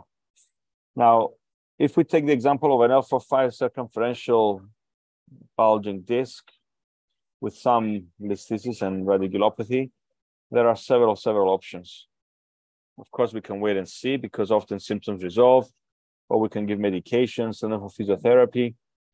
Or if we end up thinking about surgery, we can start from a simple microdiscectomy or a foraminotomy and then progress to a fusion. And then we have many options: posterolateral fusion, posterior lumbar interbody fusion, or transforaminal lumbar interfusion fusion, the extreme lateral or lateral lumbar, the anterior lumbar, the oblique lumbar, and so on and on. And then we have to think, this is the only part of our specialty which has too many options. And then if you think how in one room of 20 people for the same patient, we may have up to 20 options, it is not a surprise that in the future, the insurance will get involved and limit those options based on costs and fees and profits.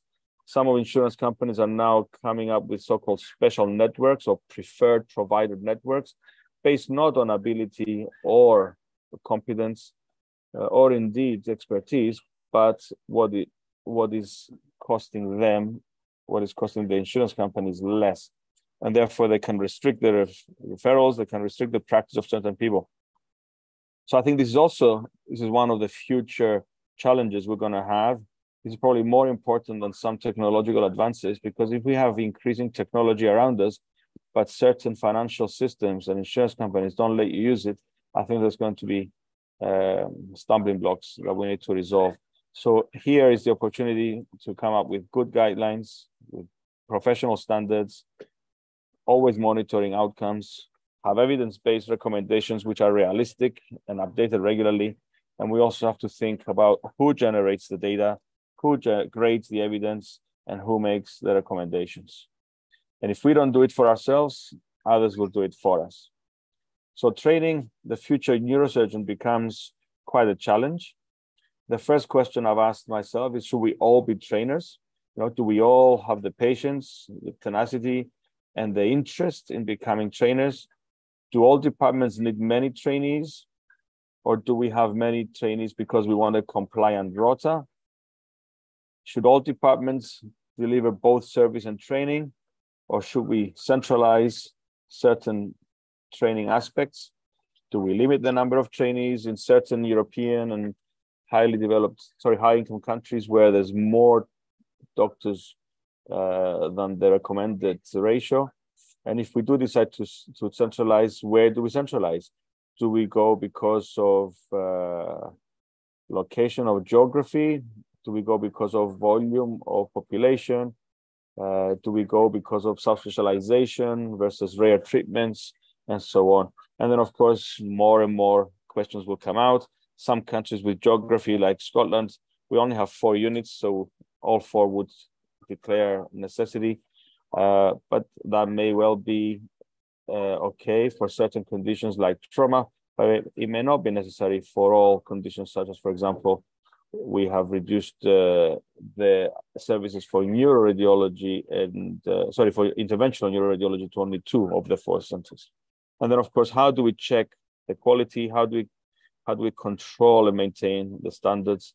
And I'm giving here an example from the EANS, where we have the joint residency or training. Now it's renamed to Joint Training Advisory and Accreditation Committee, and the Guidelines Task Force, and the Audit and Governance, which can monitor outcomes.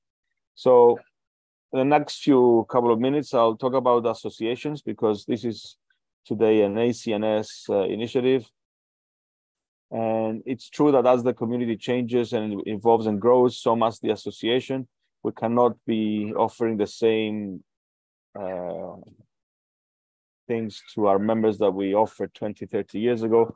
And the current concept of membership and indeed financing is that one must pay to see behind the wall.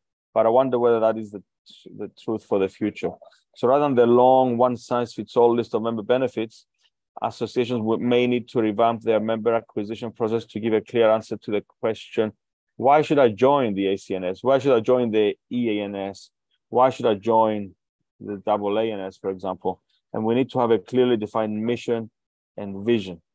We think we do this for the EANS, but there's still a huge room for improvement, because for the individual, what one is looking for, what we are all looking for, is value for money or value for time.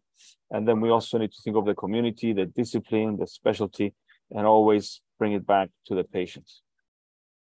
Now, future trends affecting association membership are worth considering, because experiences with our associations need to be smart. Technology needs to be incorporated, because that's how we get greater engagement and meet the needs of future generations. In post-pandemic times, the return of every investment needs to be maximized, especially in the event industry. So it's becoming quite difficult to break even for what was before a profitable event, at least for the association. And we need to find new ways to expand our communities and to make them feel that it is value for money. A communication strategy is always good, one that takes into account ethics, diversity, gender equality, etc. And at the same time, we need to reflect the diversity of our members in a way that is attractive for more members to join. What is also very interesting and might affect future dealings in our specialty is how the industry itself thinks of us. And the truth is that the industry has tried to compartmentalize how surgeons behave in the Americas or in Asia Pacific region, in the Europe and Middle East and Africa regions. And I'm not going to read all this to you, but I'm putting it out there to show to us that the industry thinks of us and promotes to us in different ways their products, because they believe we have all stereotypes, and maybe we can prove them wrong if we have to.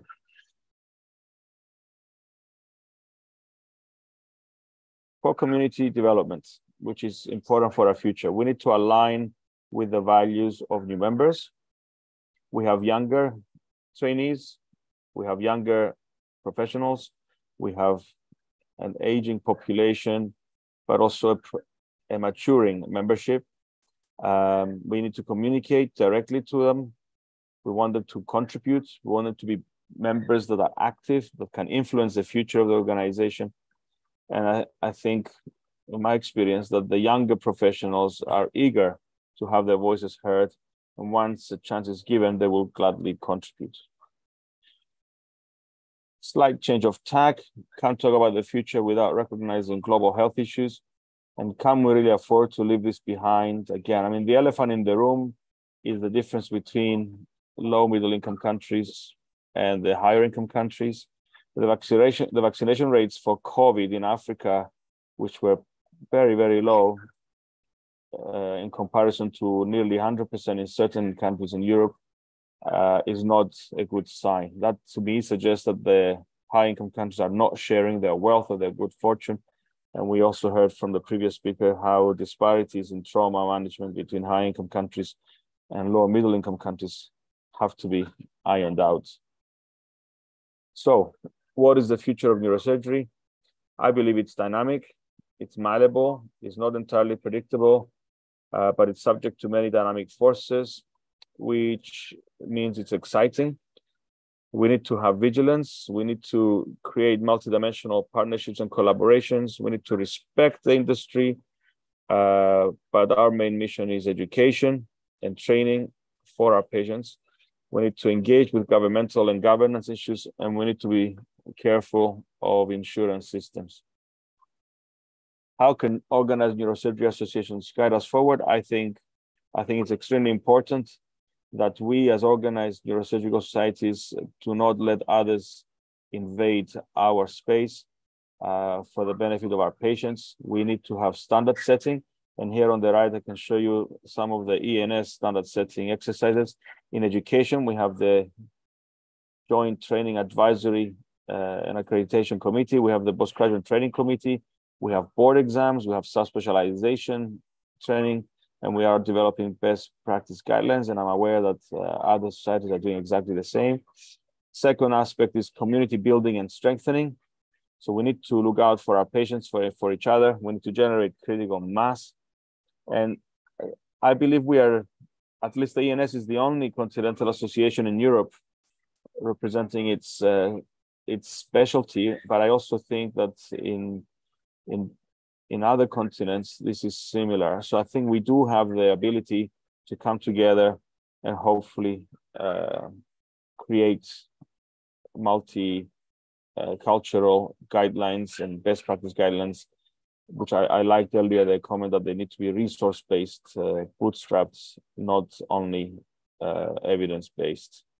So I will stop here. Thank you again for your kind invitation and invite you to join us for our Congress in 2023 in Barcelona, September 24th to 28th. If any of you wants to come, please send me an email and we can see what we can do.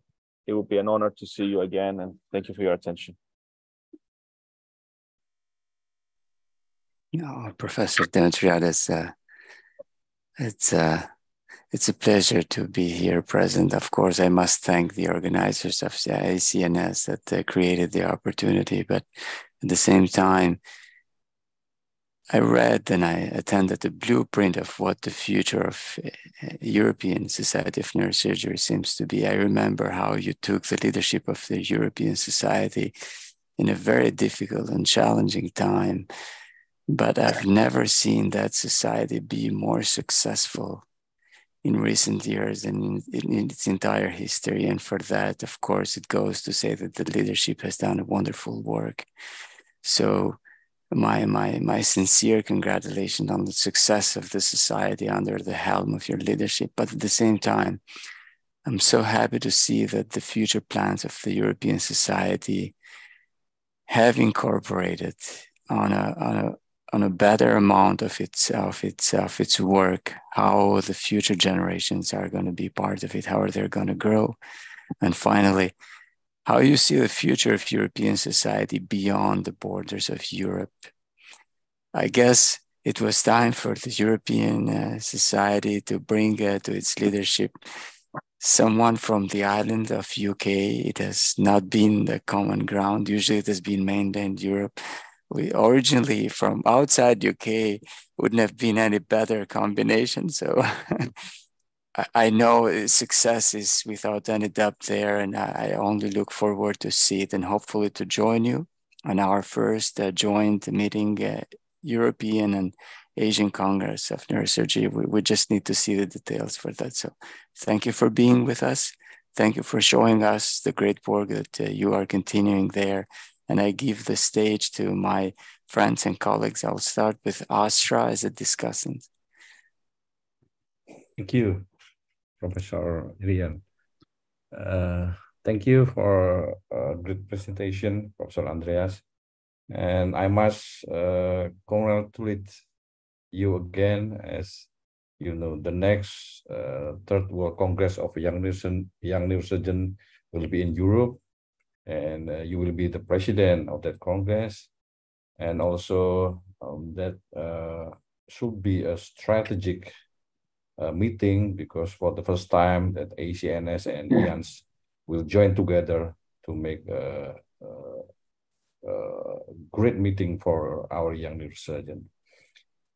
Yes, personally, I totally agree with your comment and suggestion about the future of neurosurgery. But I think we still have, a big problem too, because despite the advancement of technology, the surgical tools, the techniques, we are, the neurosurgery is a complex surgery. So there's still problem disparity, Professor Andreas, between the, low developing country and developed country.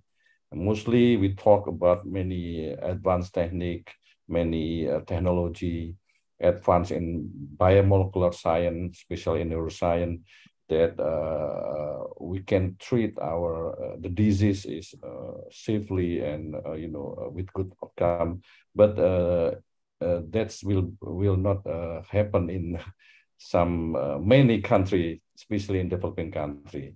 So this is a big issue that we have to think about it. So I need a suggestion from you about this. Thank you.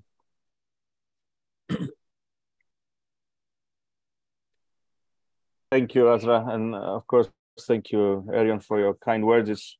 It's never one person who manages to get things done in any association. So I have to pay tribute to all my board members, our colleagues, and of course all our members. And we have still a lot to achieve and learn. I think, Azra, your point is extremely pertinent. but don't think that that all departments in high-income countries actually have all the fancy equipment. We don't. I can tell you for a fact that in the UK, where it is a nationalized health system, less than 30% of departments have, for example, spinal navigation, because it's simply very expensive. And it's not necessarily right or wrong. I think it's important to look at cost effectiveness in the future and also collaborate maybe with the industry at a affordable level for everyone. But you're right, this is something we need to look forward to solving for everybody. But if indeed certain Western countries are having difficulties, you can imagine how much harder it would be for low-income countries. Yeah. It is an unresolved problem. Thank you. Professor Yang, please, would you join us with your discussion? Yeah, thank you, Professor Irene. And I thank you, Professor Andres. From your presentation, I see the trend of neurosurgery and from history to modern time, and the developer is very you give us a very broad way to say many aspects, new technologies, new methods, and to develop a new neurosurgery. And I think that is the right direction, is for many developed country neurosurgeries to follow up. And but in my department, and even in some other department in China, young neurosurgeons are always wondering what's their job in the future, because we see AI, big data, and some molecular theories developed very fast. And my question is that in the future time, what's the job of neurosurgeon? The neurosurgeon should the neurosurgeon treat patients, but who perform this research work like AI, big data, and some basic research? This job could be done by neurosurgeon or special professors. That's my question. Thank you. Thank you, Professor Yang. I wish I knew the answer to that. It's a very complex and complicated situation. You're absolutely right. Trainees throughout the world are wondering, with artificial intelligence and robotics, are we going to be even needing as many surgeons of any specialty in the future? I think for the next generation, it's safe that it will be humans operating or humans operating the machines. But I don't know what will happen in the distant future. I think you raise a very valid point that we should remain engaged with the research and the development. We should remain engaged with the industry, because a lot of the ideas that are born in labs can only be brought to reality in industry, with industry collaboration.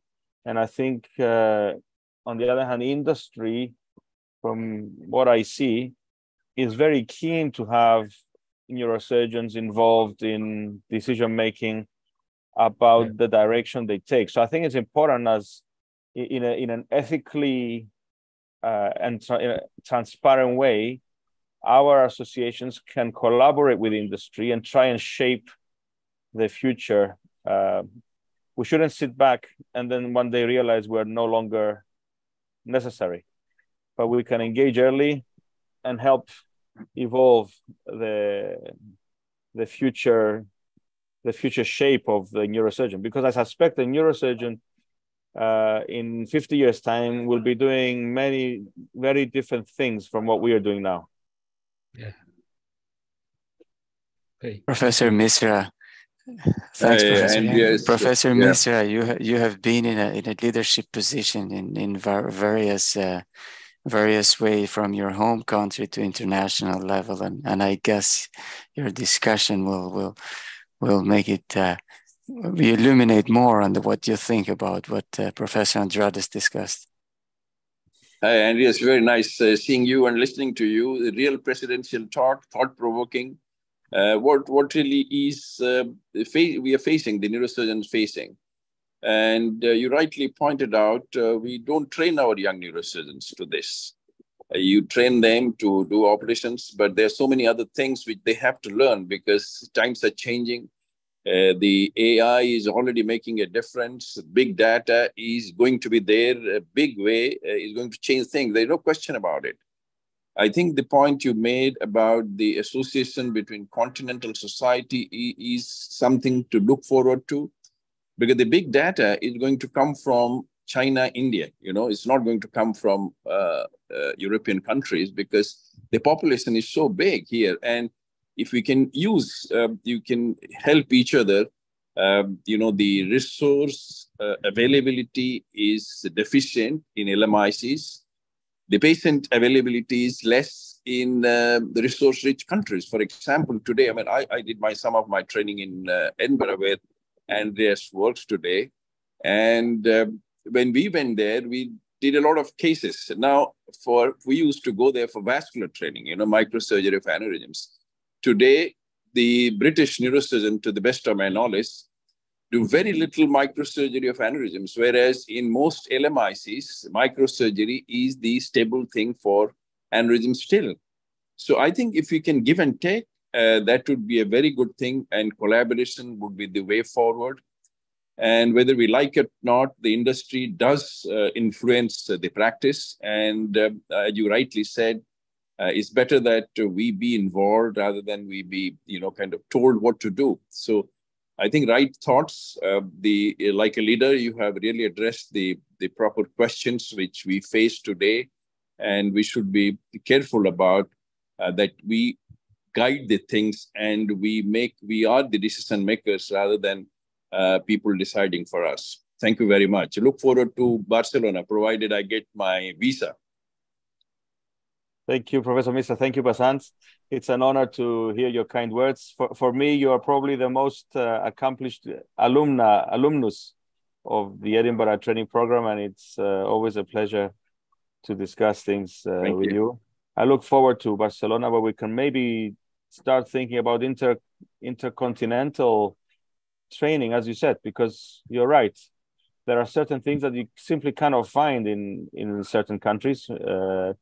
And there are, and then the opposite goes for geographical or financially resourced variety. And I think we could perhaps think that we can offer a training program to certain people, maybe in a pilot stage, where they don't have to be sitting in the same department for 6 years, but they can rotate and bring together an expertise that will be invaluable. That's a great idea. I want to take the opportunity to expand the discussions beyond what we had on the list. And if I may, I want to invite even Professor Atul Goyal to join us. It's another well-renowned neurosurgeon that you would always see his presence in the international events. And I guess this would be the right place for him to join in discussions. Thank you, Professor Goyal. Thank you very much. I was having a light Sunday, and then I heard these very heavy lectures from very well-known people. Andreas, of course, is leading the show in Europe, like, as you rightly said, like never before. European Society of Neurosurgery was never as seen or visible on internet, on news, and all those kind of things. And I think great credit goes to Andreas for whatever he has done. And I have been knowing and I've been hearing Andreas for some time, his work, this is how the leaders are made. This is how when you think about others, when you think about the country, and when you think about the world, and how to train neurosurgeons, how to train young minds. This is what Andreas has talked about, and I'm very happy, and I hope and I wish that the things can go further. And Andrea, with your leadership, I'm sure the things will blossom out further. Andreas. And of course, I enjoyed lectures by Dr. Poon, by Dr. Eka, and by Dr. Tariq. And all these people are senior, well-known, renowned, and loved neurosurgeons of the whole world. And their contribution to not only to technical neurosurgery, but administrative and leadership roles well known in the world. And of course, our own Basant Mishra is here, who has combined the entire fabric. And under the leadership of Dr. Yoko Kato, this session of today, in the memory of our greatest leader of all times. I have no doubt when I say greatest, it is not just a word that I am using. Tetsuo Kanno's contribution to not only to the Asian neurosurgery, but to the world neurosurgery in teaching neurosurgeons in the most underdeveloped regions of the world, in taking the message of neurosurgery from here to there, from lowest to the highest. He has been instrumental in taking the message of love and affection and neurosurgery.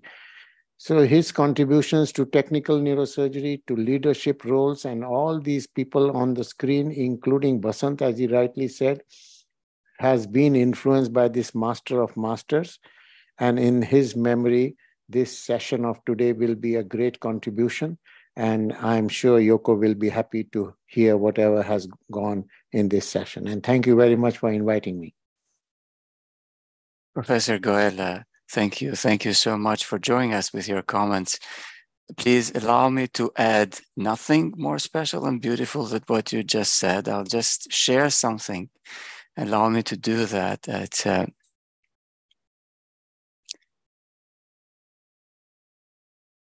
Can you see my screen just for one moment?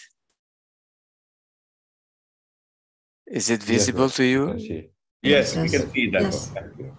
I just wanted to reiterate, and I took that opportunity. You yourself, Dr. Goel, are a man of no measure. You are one of those guys who have shifted not paradigms, but tectonic plates, and have moved beyond to produce generations of neurosurgeons. And that's what neurosurgeons are. And I want to put together your talk and that fabulous talk from the president of the European Society for me to have this moment of peace in heart and mind, that without any doubt, because of you who are here present, all of you, and I mean not only Atul Goel, who took that stage from this person here, our beloved mentor and Professor Kanno, and providing a brighter opportunity for generations to come to leave a mark, not a dent, but to have a mark. And I want to invite another friend and colleague who's joined us from Africa. And I hope Dr. Kazadi Kalangu will join us with some comments in this very interesting virtual event we had in honor of our professor. Dr. Kazadi Kalangu, are you here to join us?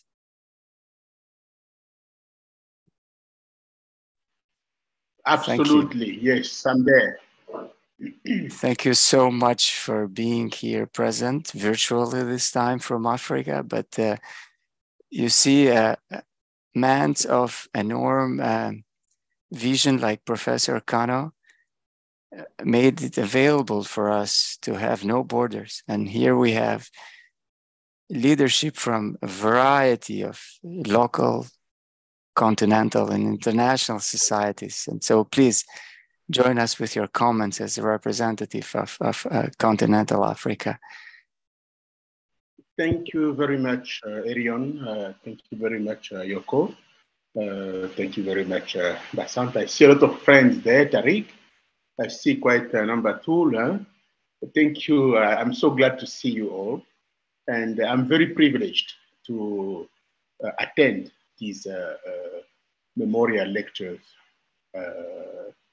for Professor Kanno. I met him for the first time in Nigeria. There was a congress of PANS, Pan-African Association of Neurosurgical Society. From that time, together, Professor Kokato and Professor Kanno, they impressed me. And what Professor Kanno told me was so encouraging that I managed to do a lot of things which I've achieved in Africa because of him. He told me, you know what? Don't worry where you are now. You'll manage to actually make progress. Because after the Second World War, we had a major problem, even problem of eating. We didn't have anything. We lacked a lot of things. Look where we are. This is not just magic. It's because of hard work, dedication, and to be methodic. And that went straight really into my brain and mostly into my heart. And we kept, a relationship. And this is the kind of person you meet with just a few words, they change completely the vision of your life. And that was one of them. An incredible man, very keen to donate, not only donate in kind, but to be present and inspire other people. And from my point of view, and our African tradition, I think those people, they don't die. They remain because they've passed on their life into so many lives, and that life is continuing to reproduce itself over the years and over centuries because of their generosity. Now, regarding the future of neurosurgery, it's very important that we have a lot of tools to do a lot of procedures and so on. That was happening also on the time when general surgeons were operating tuberculosis of the lung. Then one day, a young man came with one tablet and the surgery was gone. So we have to prepare ourselves for the future. For example, the operation for brain tumors is not satisfactory at 100%. One day we'll find a solution. It might be medical and surgical or simply medical. It's very important. The only thing which will remain really and which will continue with neurosurgeons is trauma. That one will remain everywhere, including congenital abnormalities. But regarding other pathologies, they might evolve differently. And these might come from populations who are in need, who do not have high technology, and they have to find a way to solve the problem. Those are the population who can come with new ideas, simple ideas, to actually solve those complex problems. And again, thank you very much for giving me the opportunity to give you my opinion, but mostly to invite me to this, and a big honor really to be at this lecture for Professor Kanno. 3 years already passed, it's like yesterday, but I still remember his smile and his soft talking. He was so wise. And I say thank you to him. Thank you to Professor Yoko Kato, who has continued his legacy and doing it so well. Thank you very much to you all. Thank you. Dr. Kalango, thank you so very much for joining us. And Professor Sridhar, I would be honored if you would finalize the steps in the concluding remarks before Professor Kato takes the last words. So thank you for having me. And please, Professor Sridhar. Thanks, Professor Arian. Indeed, I mean, these 2.5 hours have been something which has been mind-blowing and a true tribute to the person that Professor Kanno was. we all have gained in many ways from Professor Kanno. We have not only gained technical knowledge, but we have gained knowledge on how to be as a human being. I still remember one of his talks on the happy patient, where he spoke about how do you call the patient happy? I mean, is it a good surgery or is just the smile on the patient's face? So there are many facets to Professor Kanno where we could learn from, and we have all gained from that, and we have grown from that. And I think this afternoon has been a real tribute to his memory and to remembering him. And I would really like to thank Professor Kato for getting this together and for inviting me and all the others here to be a part of this wonderful program. Thank you, Professor Kato. Over to you now. Okay. So thank you very much for, already that so many people are tell about Professor Kanno, or maybe I don't have any words about as a conclusion. But the Professor Kanno was so, on behalf of the late Professor Kanno, maybe he was so satisfied with the four giant the speakers, and he did not say much words, but he is always thinking in his brain. And also he taught us for our students that he always talked about how he can treat the patient.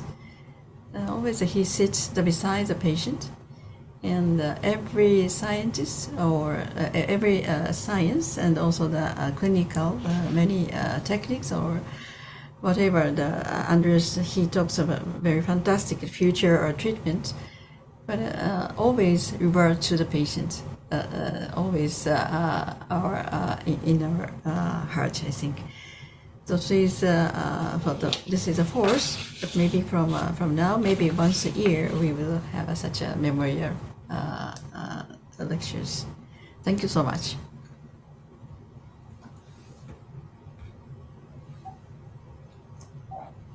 Professor Sridhar, can we wind up? Yeah, so thank you all very much for being here. Thank Arian for co-moderating this.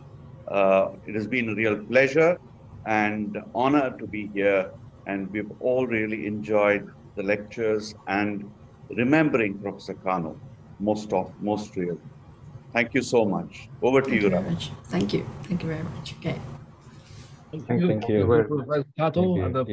Bye. Bye, Tariq. Kazaji, thank you very much. So Kabalo, yes, Kabalo is doing well. Thank you. Bye-bye. Bye. Thank you.